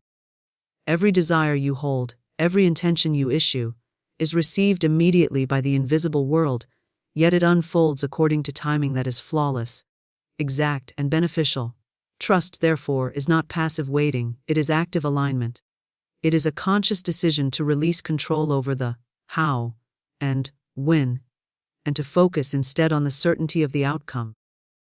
By acting as though your abundance is already present, you project a vibration that harmonizes perfectly with the intelligence of the universe, allowing the currents of supply to move unhindered and without resistance. Many people fail to manifest because they attempt to force the timing of the universe to match their own understanding.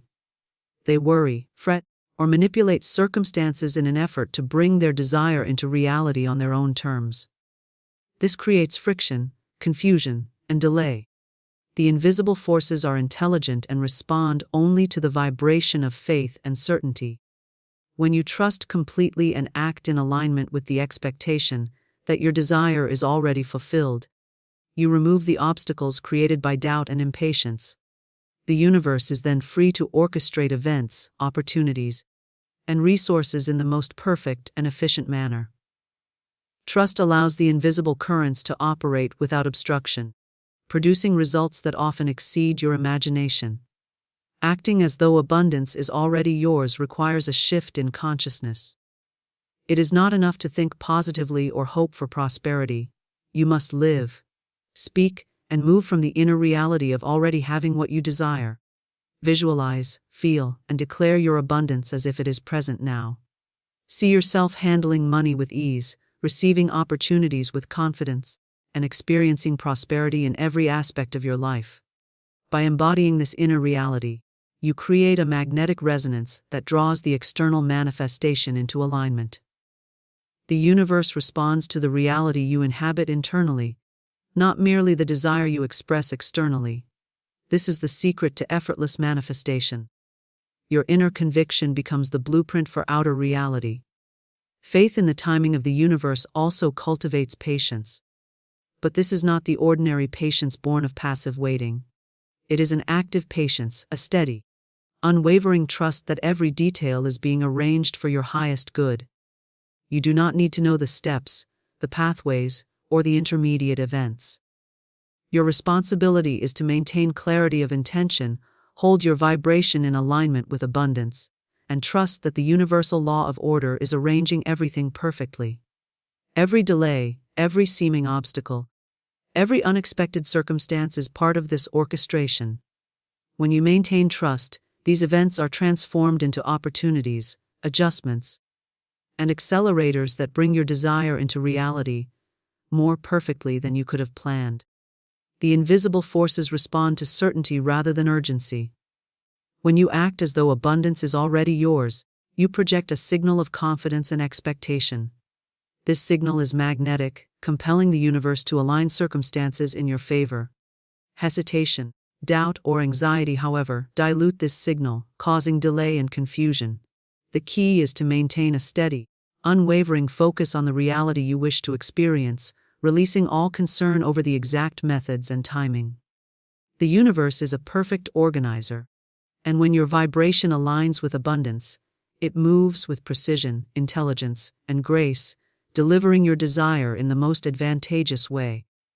Trusting the method of the universe also requires surrender of attachment to outcomes. You do not need to control every detail, predict every step, or micromanage the flow of events. By releasing attachment, you allow the invisible currents to operate freely. Your energy is then available to maintain clarity, focus, and expectancy rather than being dissipated by worry or struggle. This surrender is not resignation, it is conscious recognition of the law of supply, demand, and circulation. It is understanding that the universe is infinitely intelligent and generous, that your desire is already received, and that the manifestation is unfolding exactly as it should. Consistency of belief is another vital factor. Acting as though abundance is already yours requires repeated reinforcement of thought, word, and emotion. Every affirmation, every visualization, every confident expectation strengthens the magnetic pull of your desire. Your subconscious mind absorbs these impressions, organizing the invisible forces to produce the desired outcome. Trust is cultivated and solidified through consistent practice, through repeated declarations of certainty, and through the conscious experience of living as if the outcome is already present. The more you reinforce this inner reality, the more powerfully it manifests externally. Faith and trust in timing also enhance your perception of opportunity. When you act as though abundance is already yours, you are naturally alert to the channels, connections, and possibilities that bring your desire into fulfillment. You recognize circumstances that others might overlook. Your mind is attuned to the flow of the universe, allowing you to take inspired action at the right moment. By aligning your inner state with the expectation of abundance, you not only attract resources but also become a participant in the orchestration of events, guided by intuition, insight, and clarity. Trusting the timing of the universe eliminates worry and struggle. Worry is a vibration of doubt, impatience, and fear, all of which block the flow of abundance. When you fully trust, you release these obstructive energies and replace them with faith, confidence, and joyful expectancy.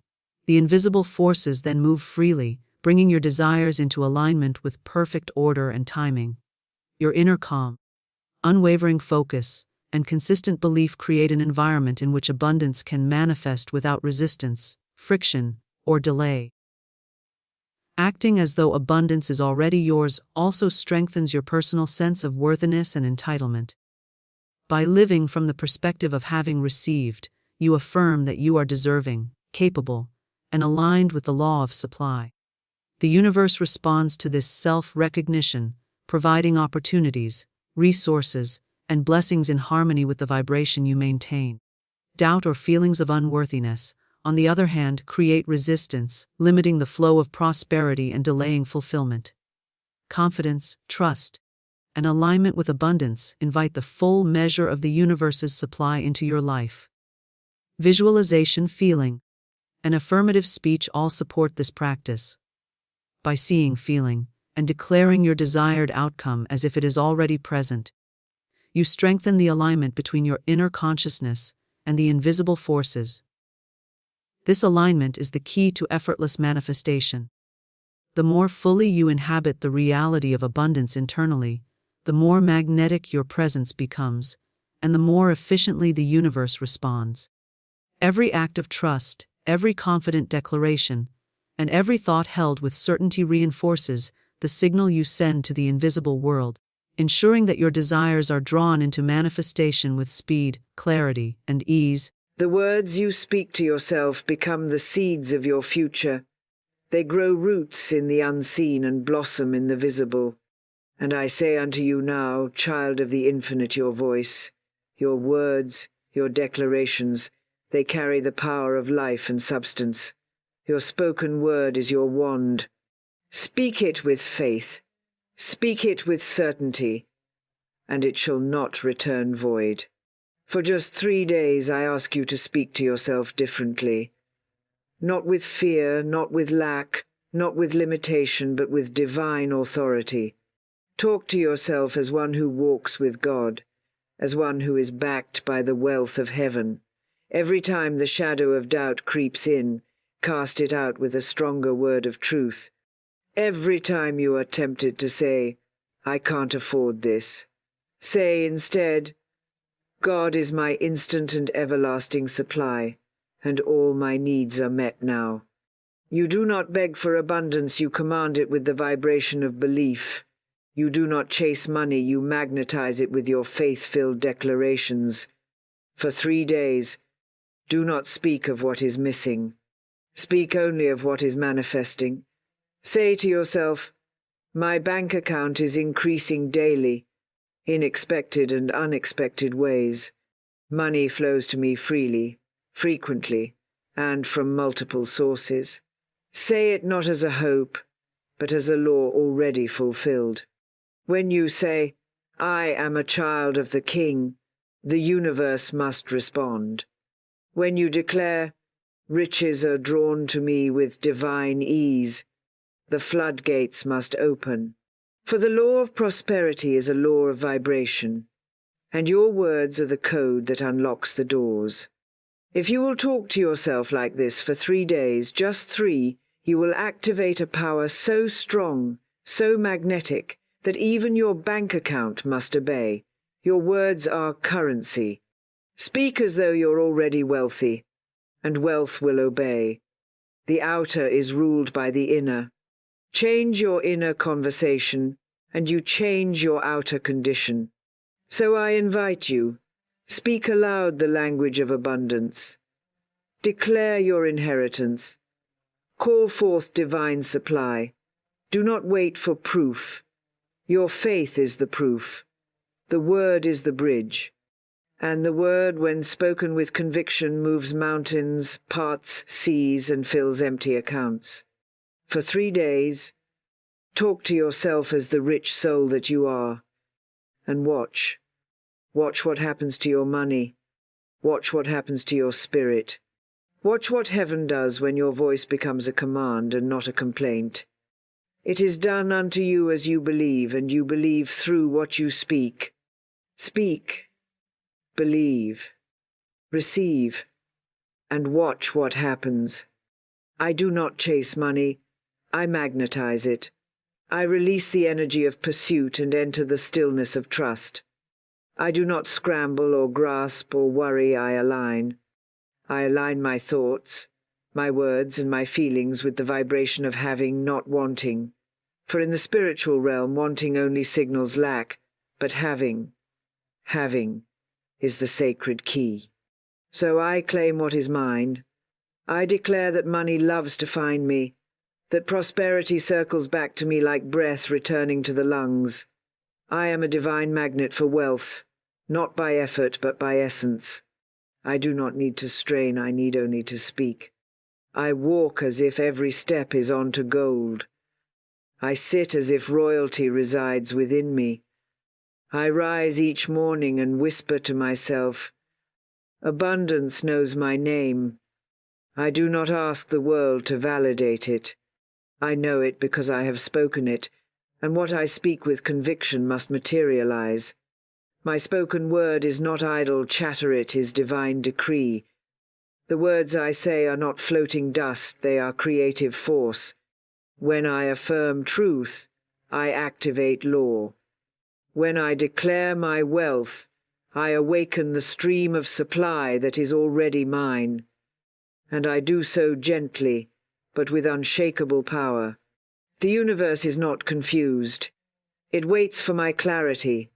It listens not to my hopes, but to my commands. I do not beg the heavens, I partner with them. I do not plead with God. I agree with God.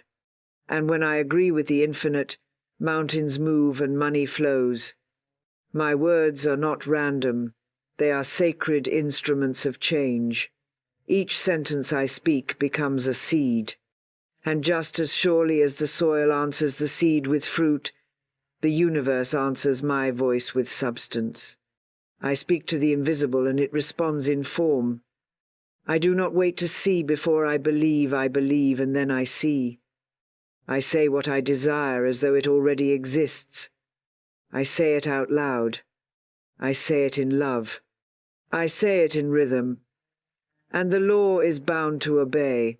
I do not speak of lack, for lack is not my portion. I speak of overflow, for overflow is my inheritance.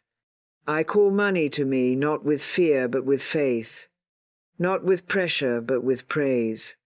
And so I remind myself again and again, my words are orders to the universe, and the universe obeys. My voice is an echo of divine authority. I do not speak timidly, I speak from the throne within me. When I say, I receive, heaven begins to arrange. When I say, it is mine, doors begin to open. When I say, I am wealthy, the currents of life bring every resource into harmony with that truth. My word is law. My faith is currency. My belief is magnetism. And my voice is the sacred vessel through which all abundance is delivered.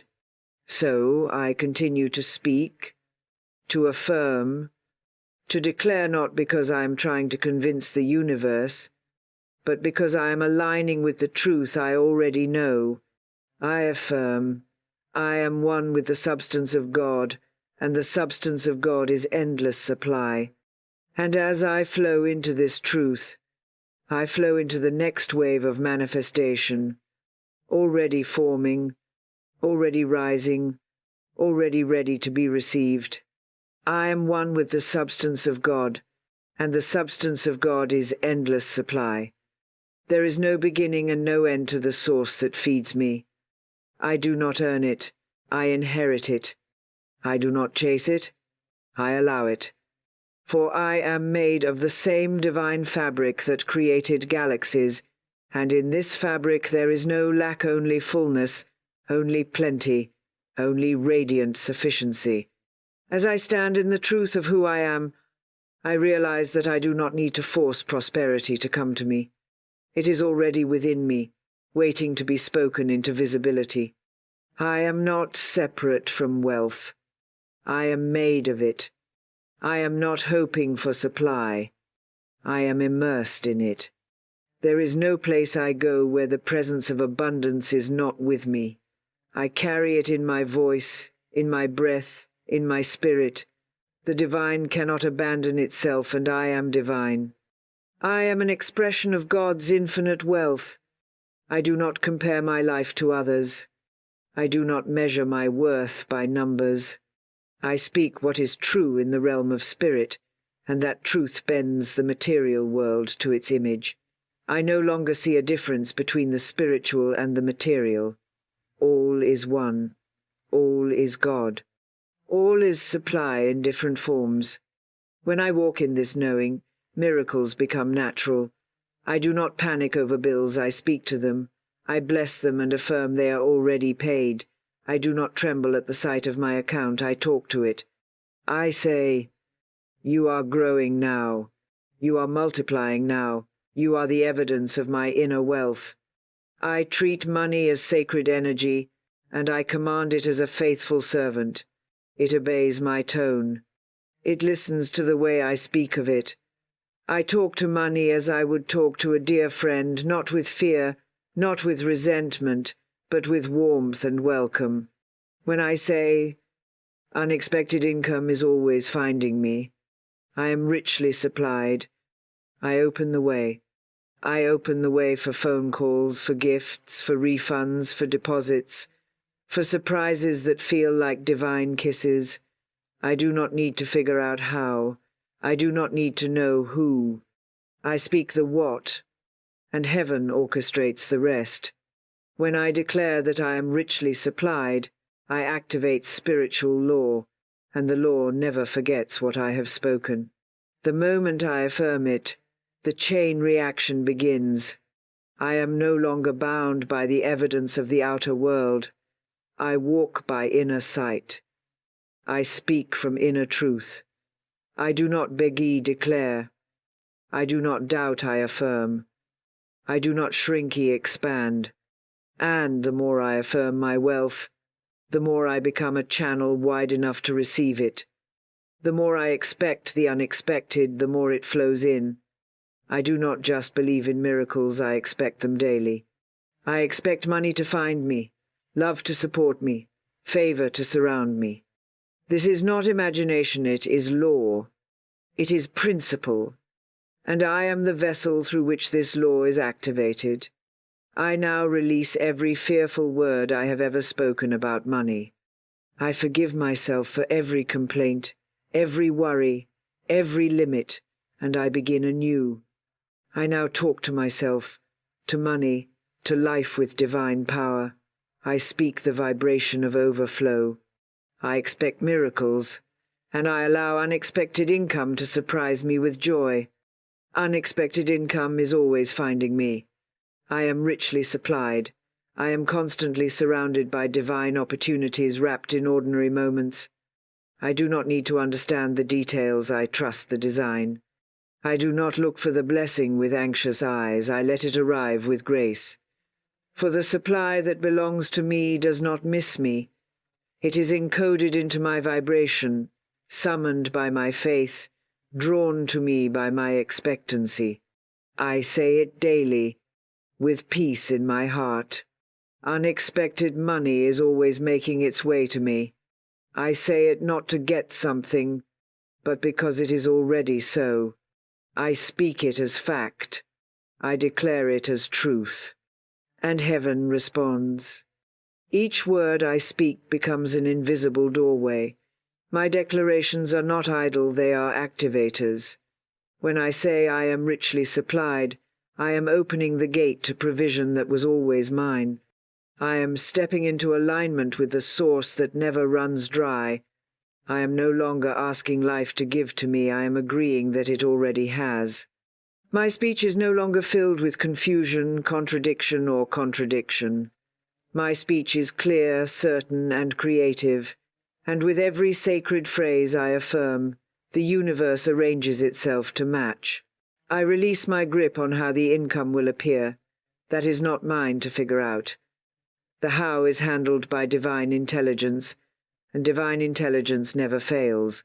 My only work is to speak in faith, act in alignment, and receive with gladness. I no longer tie blessings to effort alone, I now allow room for grace. I no longer measure money by logic alone, I invite the supernatural.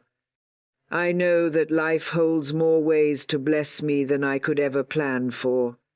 So I open my arms wide and declare, I am ready for surprises. I am ready for ease. I am ready for joy. I see money as a river, not a wall. It flows, it curves, it rushes in response to the channels I open with my thoughts and my tone. The moment I say, I am a receiver of divine compensation, the floodgates begin to respond. The moment I stop resisting and start expecting, the increase begins to manifest. I now live in a state of daily expectation, not of problems, but of blessings.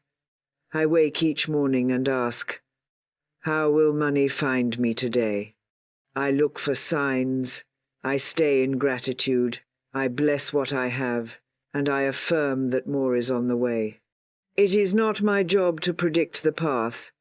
It is my job to speak the truth and rest in it. I now declare with sacred confidence, it is not my job to figure out the how. I speak the what, and God delivers. I am not the supplier, I am the receiver. I do not carry the burden, I carry the faith. My words are not requests, they are permissions. When I say, I receive, I give heaven permission to pour out its storehouses. When I say, it is done, I close the gap between my desire and its fulfillment. I no longer try to control the journey, I trust the wisdom that guides it. I speak, I align, I believe, and the divine delivers. It is not my job to figure out the how. I speak the what, and God delivers. I trust this spiritual law as I trust the sunrise certain, unshaken, and unfolding in perfect time. I no longer carry the weight of strategy or strain. I do not wrestle with logic or stress over the mechanics of manifestation. My role is clear: to declare, to believe, and to receive. The moment I speak my desire, I release it into the divine machinery of the universe, which knows how to bring it to pass in ways far beyond my comprehension.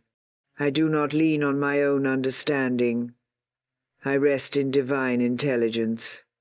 The substance of supply is already in motion. The money, the favor, the open doors, they are already forming, moving, arranging themselves in response to the sound of my voice. I need not labor over possibilities. I need not construct the bridge. The bridge is already being built beneath my feet as I walk. I speak my truth and keep walking. I say what I desire and move in joy. I release the outcome from my hands and entrust it to divine law, which never forgets, never delays, never errs. I now bless the process even when I cannot see progress. I speak life over silence. I speak abundance in the waiting. I say, "Thank you, Father, that it is already done," before it arrives. For I know that behind every quiet moment is an orchestration of miracles. I know that heaven is never late, and my good is never lost. I trust the invisible. I honor the unseen. And with every breath, I remain aligned with the vibration of already having. Because I speak the what with confidence, I no longer fear spending. I no longer worry about money going out. I know it is all part of the divine cycle. When I give, it is multiplied.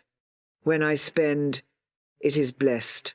I speak blessings over every dollar that leaves my hand, knowing it returns to me pressed down, shaken together, and running over.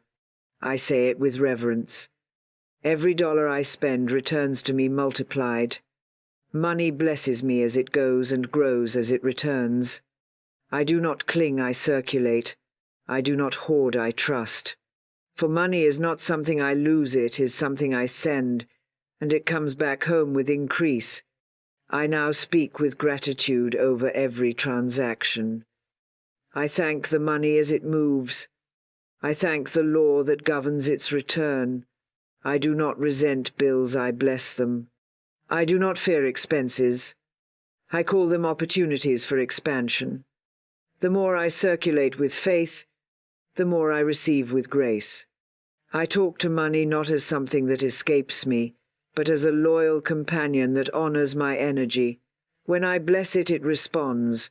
When I release it in love, it returns with favor. I am no longer afraid of letting go, because I know who my source is. My supply is not in a paycheck, it is in the hands of God. I now step into the next level of wealth by changing the way I speak and the way I spend. I declare that every act of giving is sacred, and every return is inevitable. I am now preparing myself to receive in full, for I have released in full. I have sown with joy, and I shall reap with joy. I affirm with peace. I am now living in my wealthy reality. It is done. It is finished. I receive it in full. I am now living in my wealthy reality. It is done. It is finished. I receive it in full. I no longer talk about it as if it's coming. I speak from the place of already arrived. I have shifted my speech from hoping to knowing, from waiting to receiving, from someday to now. My wealthy reality is not fair, it is here, wrapped around me, revealing itself in signs, symbols, and sudden shifts. I walk through my day as one who has already claimed the promise, already stepped into the overflow, already received the inheritance. I don't need to ask if it's on the way. I already live inside the answer.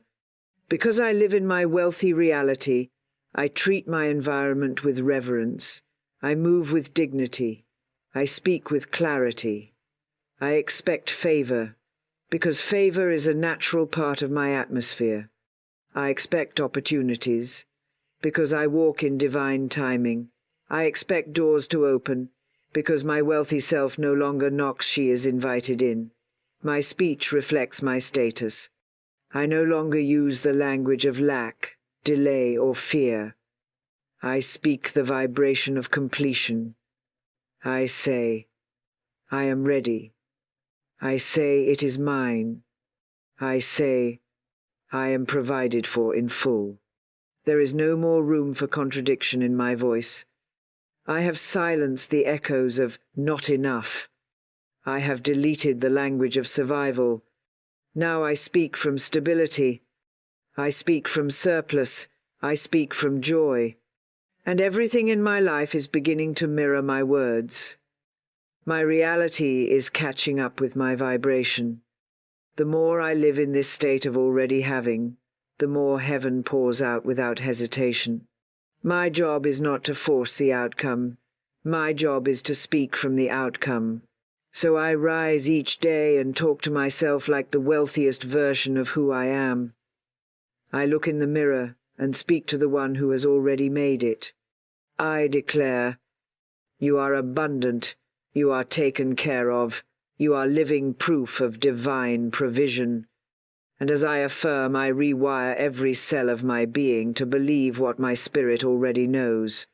I no longer chase, I no longer wait, I no longer plead, I receive, I dwell in completion. And from this high place everything I need flows with ease. I affirm again and again, I am living in my wealthy reality. Not next week, not next year, now. And the now is holy, the now is fertile, the now is where all power resides. From this now I speak blessings into my life. From this now I prepare to overflow. I give thanks for what is seen, and I praise what is still invisible, because in spirit all things are already mine. The seen simply obeys the spoken, and as I continue to live in this completed state, I let it settle deep into my bones that this reality is mine forever. I do not fear it leaving me. I do not worry about it fading. It is fixed. It is sealed. It is eternal. I now open my hands, my heart, and my home. I let the floodgates open wide. I welcome the increase. I honor the divine order. I prepare for the physical to catch up with the spiritual, and I repeat with unwavering faith, I am now living in my wealthy reality. It is done. It is finished. I receive it in full. And so it begins. And so it begins. As I live in this wealthy reality, I no longer question whether it will last, because I know it is not built on luck, it is built on law. I am not in a fleeting moment of favor. I am in an eternal covenant of provision. Wealth is not something I stumbled upon, it is something I've aligned with. It is something I've agreed with.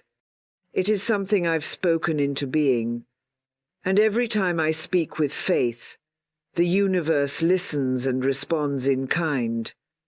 I now speak of increase as my daily rhythm. I expect it. I welcome it. I allow it. Every dollar I spend returns to me multiplied. It does not leave me empty, it leaves me expanded. I no longer spend with fear. I release with power. Money is not lost. It is not gone. It is not wasted. It is in motion. It circulates with purpose. It travels in love and returns in abundance. I speak to it as it flows from my hands. Bless you, and return with increase. I speak to every purchase, every transaction, every gift. You are planted in fertile soil, and you will rise with more. I have stepped into a deeper understanding. Money is not just physical, it is spiritual. It responds to my tone. It follows the direction of my voice. When I speak multiplication, multiplication must happen. I no longer see giving as subtraction, I see it as divine sowing. I give with joy, not with calculation. I give with trust, not with tension. Because I know that whatever leaves my life in love will come back in overflow. My money is blessed. It is surrounded by angels. It is charged with sacred energy. It goes into the world to bless, to serve, to expand, and it comes back to me, overflowing, elevated, and energized. There is no loss in divine law, only return, only rise, only reward. And so I spend with confidence, because I know who I am. I am a steward of the divine economy. I speak well of money, and it responds in kind. I let go of guilt, of shame, of fear, of hesitation. I no longer apologize for having more. I no longer shrink myself to seem humble. I walk in true humility by honoring the supply I've been given, by using it wisely, by speaking life over it, by letting it grow through me. I treat money as sacred, because it is a tool of love when placed in the hands of the faithful. I know that wealth is not, the goal alignment is. And when I align with truth, wealth must follow. I do not separate the spiritual from the financial. They are one. They are both energy, both vibration, both reflection of belief. I speak to my finances with reverence. I declare their purpose. I call them holy. And in this frequency money obeys. It cannot resist the one who blesses it. It cannot deny the one who calls it forth in love and wisdom. So I now release all fear about spending. I release all anxiety about enough. I am always provided for. I am always restored. I am always in circulation with the divine. And now I rise into even greater truth. I no longer need to prove or strive or convince. I speak, and I receive. I declare, and I walk in it. I now prepare to affirm with all the power of completion. I am now living in my wealthy reality. It is done. It is finished. I receive it in full. And so I open my arms, and I say again with power, I am now living in the overflow. I am now living in the overflow. I am no longer waiting for a breakthrough. I am the breakthrough. I do not live in anticipation of blessings. I live inside the blessing. I do not visit wealth occasionally. I dwell in it permanently. Overflow is not a gift I earn, it is a state I embody. I do not question if I'm worthy of it, because the very breath within me is proof that I am. I was born to receive. I was created for abundance, and now that I have spoken it, believed it, and lived it, I anchor myself in it. Overflow surrounds me. It pours through me. It expresses as me. I am walking evidence that divine supply is real and ever present. In this state, I no longer speak as a seeker. I speak as a receiver. I no longer imagine increase as a distant dream. I acknowledge it as my current reality. I talk to myself not as one hoping for change, but as one already changed. My language has shifted. My posture has shifted. My spirit has shifted. I live in the reality of answered prayers. I no longer repeat old stories of lack. I tell new stories of miracles. I recount the times money arrived out of nowhere, the times bills were paid before deadlines, the times I gave and received in the same breath. I hold those moments as proof that the law works, that faith manifests, that God provides. I speak from wholeness, I speak from fullness. I say, I am now living in my wealthy reality. It is done. It is finished. I receive it in full. And as I say it, I feel the weight of all old limitation dissolve. I am no longer asking the world for permission to prosper. I have given myself the divine permission. I have accepted the call. I have agreed with heaven. I speak, I believe, and I receive. It flows because I flow. It multiplies because I bless. It stays because I no longer push it away with fear or doubt. I have become the vessel. My energy has become the invitation. My words have become the gate. The overflow is no longer just around, mate is me. I live from it. I breathe through it. I give because of it. I am so filled with supply that I no longer wonder if I have enough. I wonder who else I can bless. I no longer keep score, I keep flowing. I no longer shrink, I expand. My wealth now reaches into every corner of my life, my health, my relationships, my ideas, my voice. I am rich in all ways, because I speak in all truth. And so, for these 3 days and beyond, I talk to myself like the sacred soul I am. I speak words that shape worlds.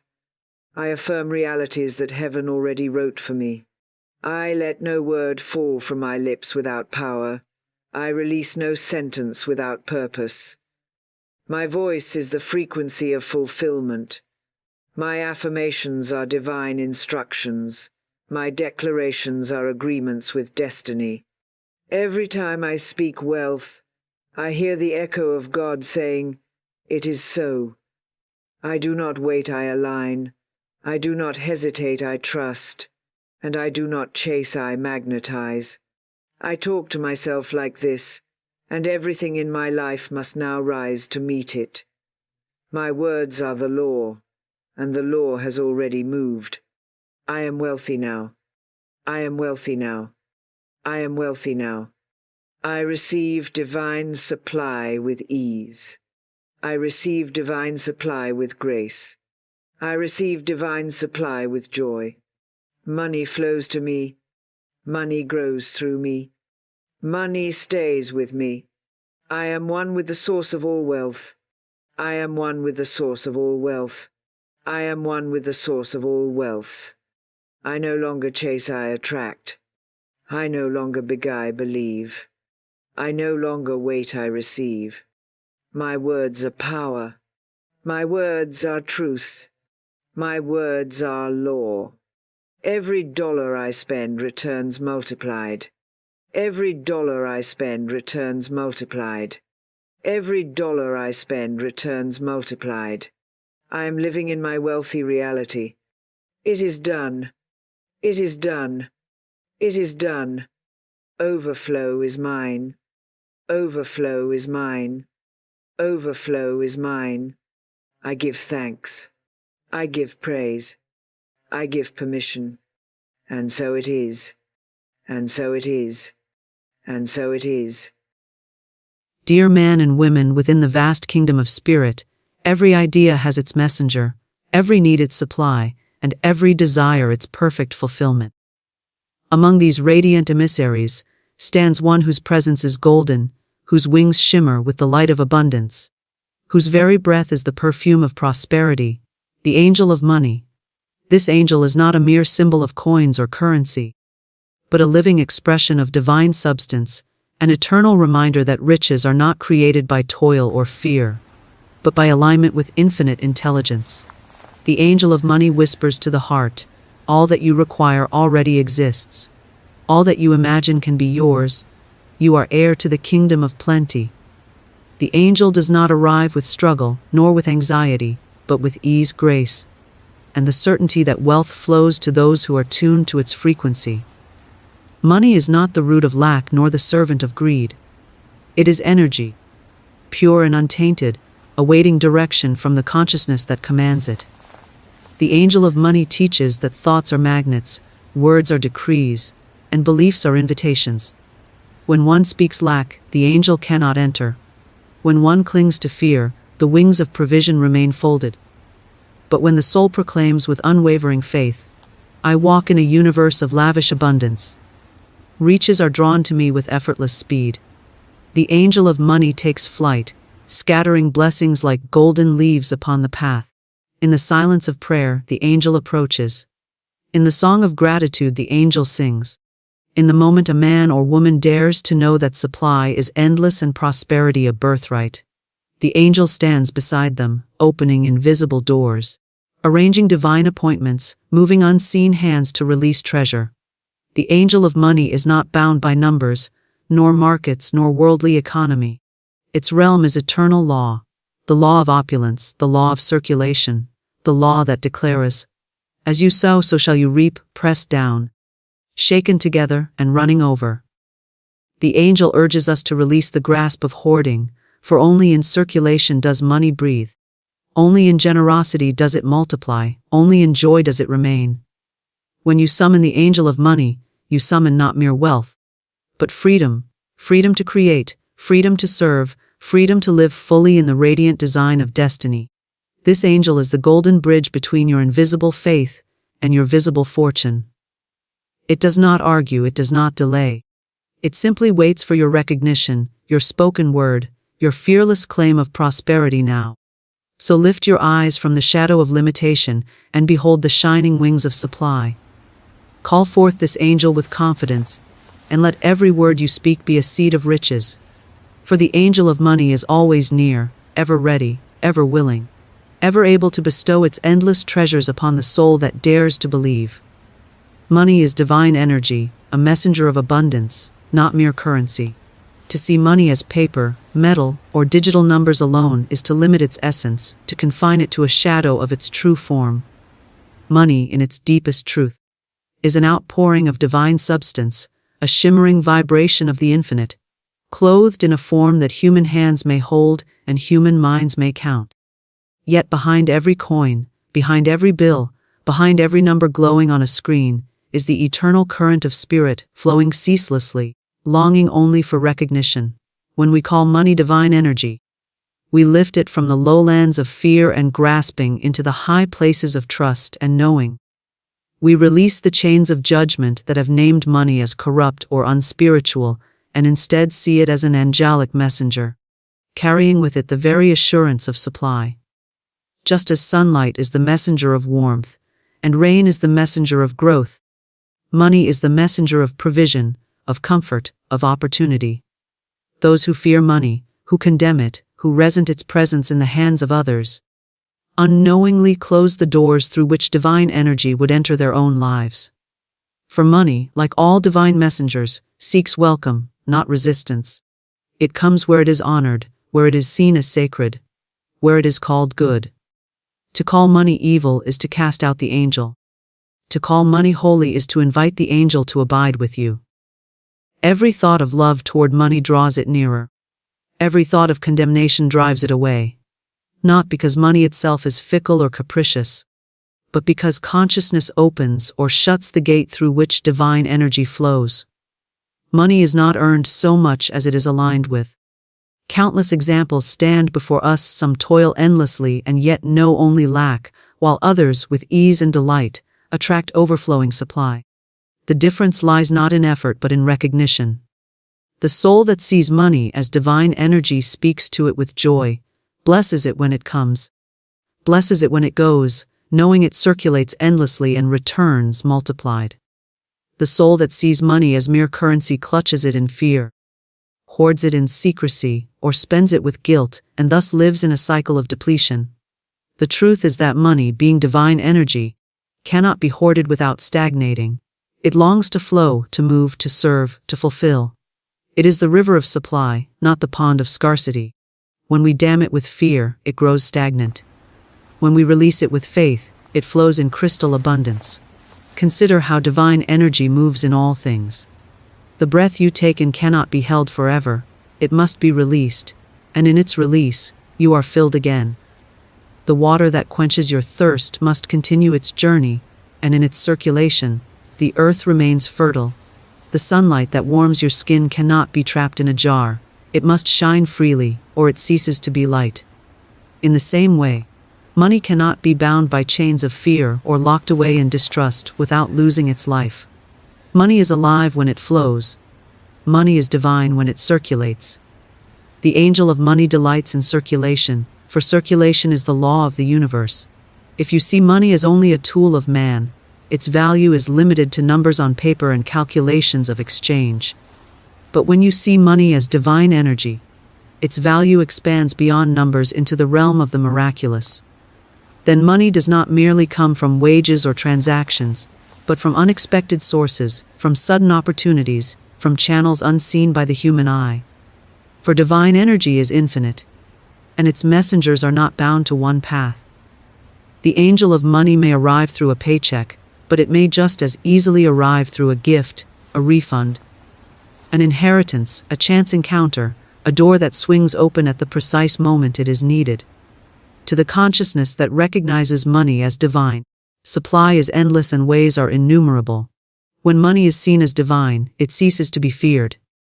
One no longer dreads the paying of bills, for each bill becomes a sacred exchange, proof that energy has flowed through your life and now continues its journey.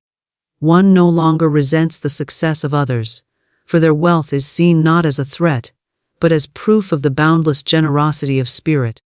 One no longer doubts their own worthiness, for money, being divine energy, is not granted according to personal merit or effort alone, but according to faith, vision, and alignment with infinite law. Money, as divine energy, responds to blessing. The one who blesses every coin, who speaks lovingly to their purse, who gives thanks for even the smallest income, awakens the angel of money to spread its wings wider. Gratitude amplifies the flow, resentment blocks it. A heart that blesses is a magnet for divine energy. A tongue that complains is a repellent. This is the law, immutable and certain. To say I never have enough is to command lack. To say money comes to me in perfect ways is to call forth supply. Words spoken with conviction direct divine energy, and money being divine obeys.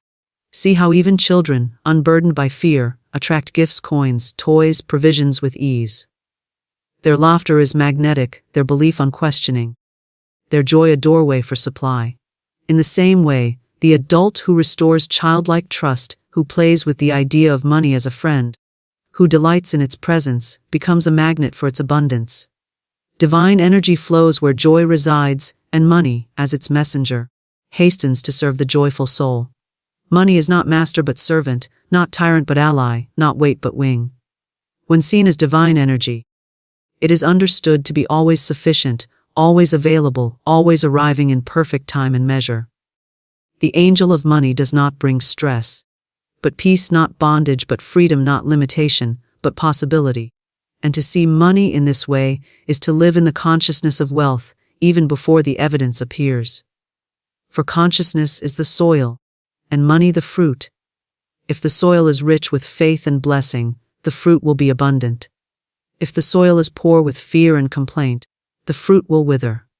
The angel of money reveals this truth again and again. Money is not cause, but effect, not master, but messenger, not currency, but divine energy, clothed in form to remind us that the infinite is always providing. Thoughts, words, and beliefs are magnets that attract or repel prosperity. The invisible realm of mind is the true marketplace where fortune is bought and sold, not with coins but with convictions. Every idea we hold, every sentence we speak, every belief we repeat becomes a vibration sent forth into the universe, and by the law of attraction, the like vibration returns multiplied. To think of poverty is to summon it, to dwell upon lack is to invite it, to speak of struggle is to anchor it in one's affairs. In the same way, to think of abundance is to draw it closer, to affirm wealth is to magnetize it, to believe in overflowing supply is to call forth the angel of money to scatter blessings in every direction. The mind is never neutral. It is always sending forth energy, always shaping the unseen substance of spirit into form. Thoughts are living things, clothed in the garments of belief, empowered by the breath of words. A single thought held long enough grows into a belief. A belief spoken often enough becomes a decree. A decree, charged with faith, moves into manifestation. This is the creative process that governs money as surely as it governs health, love, or opportunity. The angel of money responds not to idle wishes, but to the deep convictions written in the heart and repeated in the language of the soul. If one believes money is scarce, then scarce it becomes, for the universe mirrors belief as faithfully as a lake mirrors the sky. If one believes money is plentiful, flowing freely, ever available, then evidence begins to arrange itself to match that belief. The magnet of thought does not fail, for it is law. Words add power to thought, for the spoken word is thought made audible. Thought vibrating through the air, thought multiplied in strength. To say again and again, "I cannot afford," is to push away the very abundance one longs for. To say with faith, "I am supplied in perfect ways," is to draw prosperity as surely as a magnet draws iron filings. Belief is the anchor that fixes thought and word into certainty. Without belief, words are hollow. Without belief, thoughts are fleeting. Belief is the soil where the seed of thought takes root, and the rain of words waters it. A man may repeat affirmations endlessly, but if belief in lack rules his heart, the harvest will be barren. Another may speak only a few words, but if they are spoken with belief as deep as the ocean, they will move mountains of limitation and open the floodgates of supply. The power is not in the number of words, but in the conviction behind them. Every day the mind is choosing whether to attract or repel prosperity.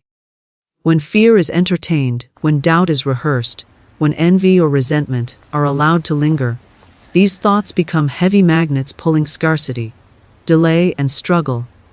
Yet when faith is entertained, when gratitude is rehearsed, when joy and generosity are allowed to flourish, these thoughts become radiant magnets pulling ease, opportunity, and increase.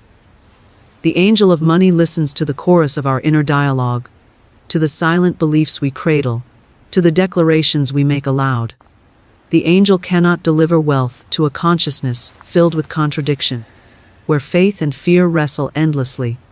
It waits for harmony, for consistency, for the steady drumbeat of abundance, thinking, before pouring its treasures forth. It is not enough to think prosperity only in moments of quiet prayer while living the rest of the day in fear. It is not enough to speak affirmations in the morning and contradict them with words of worry at night. Prosperity flows when thoughts, words, and beliefs form a single melody, when the mind sings of abundance without discord. Then the magnet is strong, unwavering, irresistible, and money hastens toward it from all directions. Every complaint is a magnet, drawing more to complain about. Every blessing spoken is a magnet, drawing more to bless. To say, "I am always short of money," is to bind the angel of money with cords of iron. To say, "Money comes to me from expected and unexpected sources," is to free the angel to open new channels. Words of lack dim the light of opportunity. Words of wealth illuminate hidden doors. Belief gives those words their charge, igniting them like sparks that ignite unseen fires. The imagination itself is a powerful magnet, for what the mind envisions with belief begins to take form in the unseen.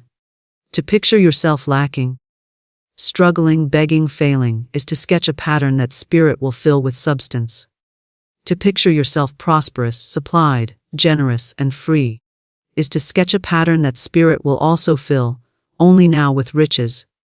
The picture you hold with faith becomes the mold, and divine substance rushes in to fill it. The angel of money delights in a soul who dares to imagine lavish abundance, who dares to see themselves as wealthy, who dares to believe they are worthy of supply. Many say they believe in prosperity, yet their words betray them. They speak endlessly of rising prices, of unpaid bills, of debts looming, of opportunities lost. Each word strengthens the magnet of lack, even while they long for wealth. Belief is revealed not by what one wishes, but by what one speaks when no one is listening. By what thoughts run like hidden rivers beneath the surface of daily life. If those hidden rivers are poisoned with fear, prosperity cannot flow. If those rivers are pure with gratitude, wealth flows freely. The magnet of belief can be shifted, for no mind is fixed forever. Every thought replaced with a higher thought, every word exchanged for a blessing, every belief surrendered and reformed begins to change the polarity of the magnet. The soul that once repelled prosperity can, by persistence, begin to attract it. The angel of money watches patiently as we reshape our inner world, knowing that when the vibration changes, the outer world must follow. To live in constant awareness of this truth is to walk in mastery, to guard every thought as though it were gold, to weigh every word as though it were treasure, to examine every belief as though it were a key, is to hold the power of wealth within your own consciousness. The angel of money does not arrive by chance but by law, and that law responds to the magnetic pull of thoughts, words, and beliefs. Every mind is already a magnet. The question is not whether it attracts, but what it attracts. Thoughts, words, and beliefs are the blueprint of destiny, shaping every coin that enters the hand, every opportunity that knocks at the door, every channel through which supply flows. The universe does not withhold, it only reflects, and the reflection is always faithful to the image held within. Gratitude and faith open the wings of the angel of money. Gratitude is the song that calls abundance closer, the fragrance that draws prosperity as flowers draw bees, the vibration that turns lack into plenty and worry into assurance. Faith is the light that pierces every shadow of doubt, the torch that guides the angel of money through unseen paths to the doorstep of the one who believes. Together they form the master key to wealth, for without gratitude the heart remains closed, and without faith the door remains locked. When both are present, the wings of provision unfold and treasures begin to flow in ways beyond calculation. Gratitude is not reserved for moments when riches are already visible. True gratitude is practiced when coins are few, when the purse is light, when the bank balance is thin, for it is in those moments that gratitude reveals its alchemy. To give thanks for what little appears is to multiply it. To honor the seed is to call forth the harvest. A single coin blessed with sincere gratitude carries the vibration of countless coins, and soon its brothers and sisters come to join it. The heart that says, "I am grateful for this," even while holding only a small portion, opens wide the channels of increase. Faith is the inner knowing that supply exists even before it takes form, that the unseen abundance is already moving toward manifestation. Faith does not ask, "How will it come?" but declares, "It comes." Faith does not waver with appearances, for appearances are fleeting. It anchors itself in eternal law, the law that decrees abundance as the natural state of creation. The one who believes in lack has faith in shadows, while the one who believes in abundance has faith in light.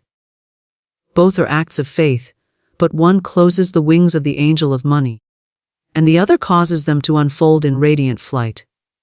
When gratitude and faith are practiced together, they create a current so strong that even obstacles melt away. Gratitude fixes the mind on blessings, preventing it from slipping into complaint. Faith fixes the mind on certainty, preventing it from falling into fear.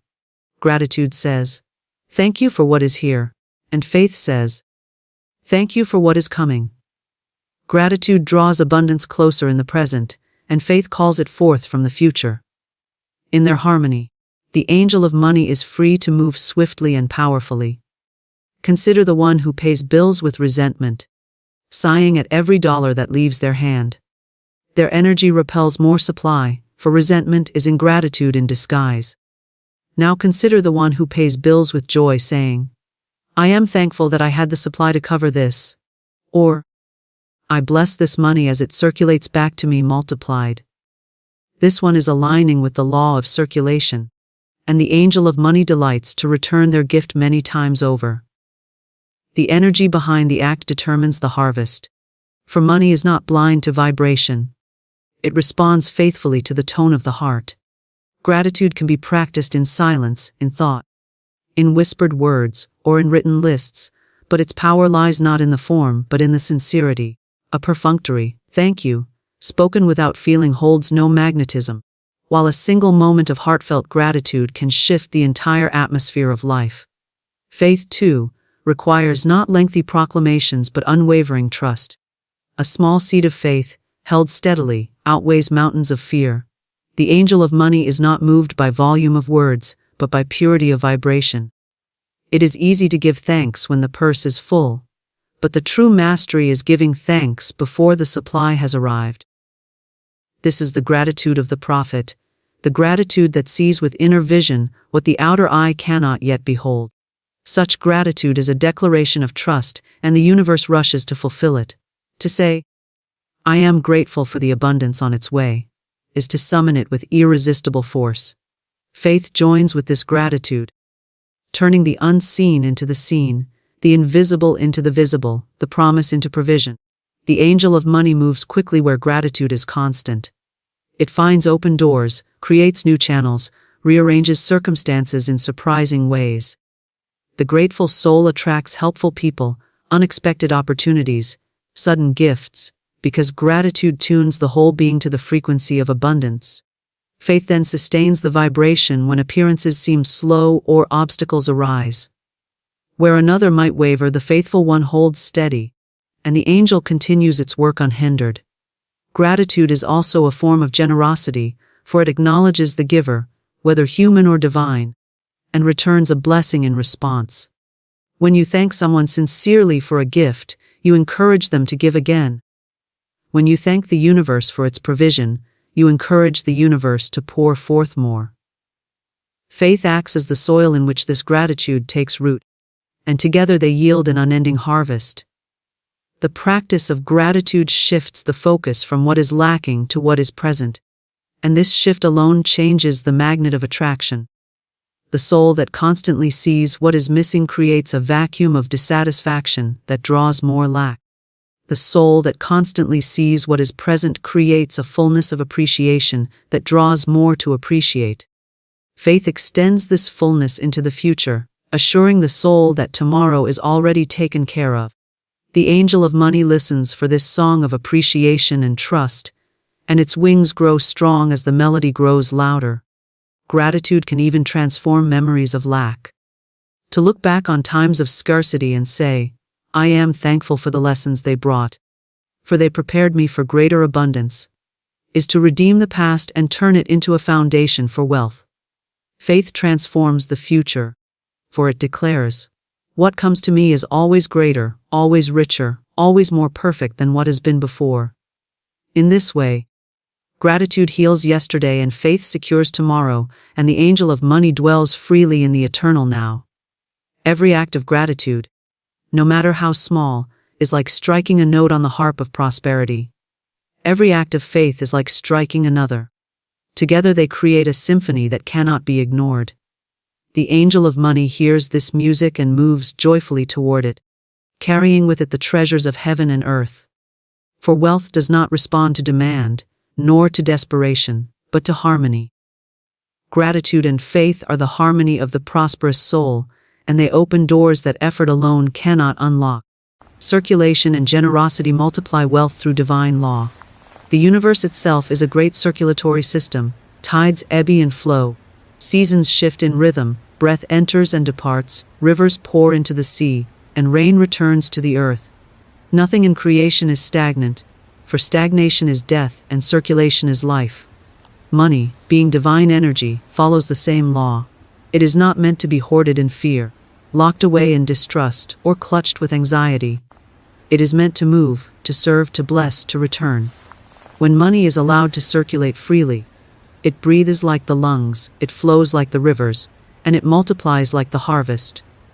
The angel of money delights in circulation, for in circulation money fulfills its true purpose as servant of spirit. Generosity is the conscious act of setting circulation in motion. To give is to release, and to release is to invite return. The fearful mind says, "If I give, I will have less." The enlightened mind knows, "When I give, I multiply." For giving is sowing, and what is sown must grow. A farmer does not clutch his seeds in fear of loss, but scatters them joyfully, knowing each seed returns a harvest many times greater than itself.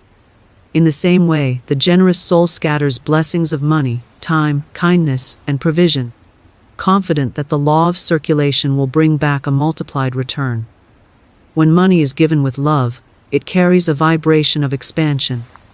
It goes forth charged with blessing, and in its journey it creates channels of return. The one who gives grudgingly, with resentment or fear, sees little return, for their vibration has poisoned the seed. The one who gives joyfully, with faith and gratitude, reaps an overflowing harvest. Divine law is precise: what you give out, you call back to yourself. Give with joy and joy returns. Give with fear and fear returns. Money follows the current of consciousness, and generosity charged with faith is the strongest current of all. Circulation is not waste, it is wise release. To spend money with resentment is to choke its flow. To spend money with blessing is to accelerate its circulation. Each payment, each purchase, each act of giving can be turned into an affirmation of abundance. To say, I bless this money as it circulates and returns to me multiplied, is to transform every expenditure into a seed of wealth. To fear every outgoing coin is to turn it into a withered seed. The angel of money follows the vibration of your release, not merely the act itself. Generosity is not measured by amount but by spirit. A coin given with joy may carry greater power than a fortune given with reluctance. The widow's mite, blessed with faith, has more circulation than the treasure hoarded in anxiety. Divine law does not calculate numbers but measures vibration. The smallest gift, given in love, opens channels that the largest hoard cannot. For wealth is not the size of storage but the freedom of flow. The generous heart is always wealthy, regardless of visible sums, because it lives in alignment with the law of circulation. To hold money tightly in fear is to dam the river, to create stagnation that eventually dries up. To release money with faith is to keep the river flowing, ensuring continual supply. The angel of money moves swiftly through flowing rivers, not stagnant ponds. It delights in generous acts, in joyful spending, in fearless circulation. The miser, though surrounded by gold, lives in poverty of spirit, while the giver, though possessing little, lives in wealth of consciousness. The universe does not reward tight fists but open hands, for open hands can both give and receive.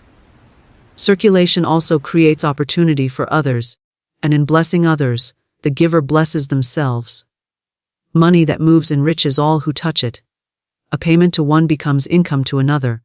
A gift to one becomes provision to another. A purchase from one becomes livelihood to another. The circulation of money is the lifeblood of society, and generosity keeps that blood healthy and strong. To interrupt circulation through fear or greed is to weaken the body of abundance, but to participate freely is to strengthen it for all. Generosity also dissolves the illusion of separation. To give is to affirm unity, to recognize that supply is infinite and no one is outside its reach. In giving, the soul says, I trust that there is enough for me and enough for you. This trust multiplies wealth, for it aligns with divine truth. Fear says, there is not enough. Generosity says, there is always more. The angel of money honors the voice of truth, not the whisper of fear, and moves toward the one who affirms abundance for all. Circulation has many forms, not only in money but in kindness, service, and love. Yet money is one of the most visible and powerful expressions of this law. When money flows freely, opportunities grow, doors open, needs are met, dreams take shape. When money is withheld, fear grows, doors close, needs remain unmet. To keep money in motion is to keep life in motion. The angel of money carries prosperity along these currents, ensuring that the one who participates in circulation never lacks. Generosity also proves to the subconscious mind that supply is endless. Each time you give freely, you declare to yourself, I am not bound by lack, I trust in infinite supply. The subconscious, impressed by this act, begins to expect abundance. Expectation magnetizes supply, and soon the outer world matches the inner conviction. In this way, generosity not only circulates money outward, but also circulates faith inward, strengthening the very belief that draws wealth. Circulation breaks the illusion of possession, for in truth no one owns money. It passes through hands, moving from one steward to another, always returning, always shifting. To claim ownership in fear is to invite loss. To act as a channel of circulation is to invite increase. The angel of money honors channels, for channels keep the flow alive. Those who release in generosity become wider channels, trusted by the universe to handle greater streams of wealth. Those who clutch in fear become narrow channels, through which little can pass. The act of generosity sets in motion ripples, far beyond the immediate. A gift given today may return years later through a different source. A generous act may open opportunities unseen, introduce connections unknown, or dissolve obstacles unnoticed. Circulation is never linear, it is expansive, weaving through unseen networks before returning multiplied. Faith trusts this unseen weaving, gratitude blesses it, and generosity sets it in motion. To understand circulation is to understand that giving and receiving are the same act, two sides of the same coin. To refuse to give is to refuse to receive, and to refuse to receive is to halt giving. Both must remain open for the flow to continue. The angel of money is always ready to carry gifts in both directions, but it needs the hands of the soul to remain open. Generosity keeps the hands open. Circulation keeps the flow moving, and divine law ensures multiplication in perfect measure. The angel of money brings freedom. Not just riches, freedom to create, serve, and live fully. To see money only as piles of coins or stacks of notes is to misunderstand its sacred assignment. Money, as divine energy, is not an end but a means. Not a master but a servant, not a prison but a pathway. When it flows rightly, it breaks the chains of limitation, lifts burdens from weary shoulders, and opens doors that fear once kept closed. The angel of money comes not to weigh the soul down with mere possessions but to unbind it, to grant liberty of choice, to make space for expression, and to empower the unfolding of destiny. Freedom is the true gift hidden within supply. With money, one is not forced to live only in survival, but may rise into creativity. The painter may buy colors and canvas. The musician may acquire instruments. The writer may secure the quiet place to dream. The inventor may bring forth new tools. These creations then bless others, circulating joy, inspiration, and progress. Money provides the stage, but the soul provides the play. Without the freedom money brings, many dreams remain locked in silence, waiting for wings. The angel of money delivers those wings, whispering to each soul, "You are free to create, for the universe has supplied the means." Money also grants the freedom to serve. When life is weighed down with constant worry over bills and needs, the heart turns inward in struggle. But when provision is assured, the heart turns outward in generosity. One can give time, energy, and love more freely when not bound by lack. The angel of money moves through the hands of the generous, allowing them to support causes, uplift communities, nurture families, and sow seeds of kindness. Service becomes effortless when supply flows steadily. Forgiving is joyful when one knows that the well will never run dry. To live fully is the greatest wealth of all, and the angel of money exists to make this possible. To live fully is to choose paths not out of fear but out of joy, to follow inspiration without dread of deprivation, to walk boldly into opportunities without the shackles of, "How will I afford it?" Money provides choices, and choices are freedom. It is not the coins themselves, but the liberty they grant that holds the blessing. The angel of money arrives to remove the bars of limitation and to swing open the gates of possibility, so that life may be lived in fullness, not in fragments. There are those who confuse riches with bondage, imagining that more money means more worry, more responsibility, more corruption. But this is only true when money is seen as master. When money is reclaimed as servant, its presence lightens rather than burdens. True riches are measured in freedom, not in numbers. A vast sum that shackles a soul with fear is poverty in disguise, while a modest supply that grants freedom of spirit is true wealth. The angel of money is never a tyrant, but always a liberator when recognized in its divine role. Freedom through money does not only apply to the visible. It frees the mind from the constant chatter of lack, the endless calculations of survival, the heavy burden of doubt. With money as a faithful servant, the mind is free to imagine higher, to dwell on beauty, to meditate on truth. The heart, released from fear, is free to love more deeply, to dream more boldly, to laugh more fully. The body, relieved from the strain of overwork born of scarcity, is free to rest, to heal, to move with ease. The angel of money ministers to the whole being, not by bringing endless coins to clutch, but by delivering the liberty that money rightly used can bring. The freedom to create is one of the most profound expressions of wealth. Every soul is a creator by nature, carrying within it ideas, visions, and dreams that long to take shape in the world. Money provides the tools, the materials, the space, the time. It opens the workshop, unlocks the studio, furnishes the classroom, and lights the lamp. The angel of money stands beside the creator and says, "You are free to bring forth what lies within you. You are free to give your gift to the world." In this way, money becomes not merely a personal blessing, but a channel through which the world is enriched. The freedom to serve is equally divine. Money allows a soul to extend beyond its own needs and to touch the lives of others. A meal given, a shelter built, a book published, a foundation established. These are not acts of bondage but acts of liberty. For true freedom is not only the ability to receive, but the ability to give abundantly. The angel of money enables such giving by keeping supply flowing, so that service is not hindered by lack. The more one gives, the more channels open, and the more freedom circulates through all. To live fully is to awaken each morning without dread, to walk through each day without the weight of chains, to rest each night without fear of tomorrow. Money, rightly understood, is the companion that helps create such a life. It buys not happiness itself, but the space in which happiness may flourish. It buys not love, but the opportunities through which love may be expressed. It buys not wisdom, but the quiet and freedom in which wisdom may be sought. The angel of money never confuses means with ends, it brings the means so that the ends may be fulfilled.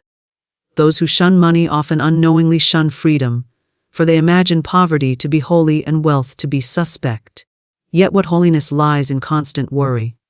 What sanctity lies in chains of lack?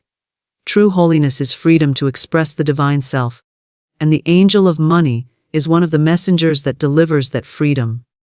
It does not diminish spirit, but uplifts it. It does not corrupt purpose, but empowers it. It does not bind the soul, but sets it free to soar. The angel of money whispers continually, "You are not bound. You are not meant to live in fear of tomorrow. You are meant to create, to give, to rejoice, to live abundantly." Riches that do not grant freedom are counterfeit, true riches always liberate. When money is welcomed as a servant of spirit, it brings with it the open sky of possibility, the endless fields of creativity, the rivers of service, and the wide horizon of a life fully lived.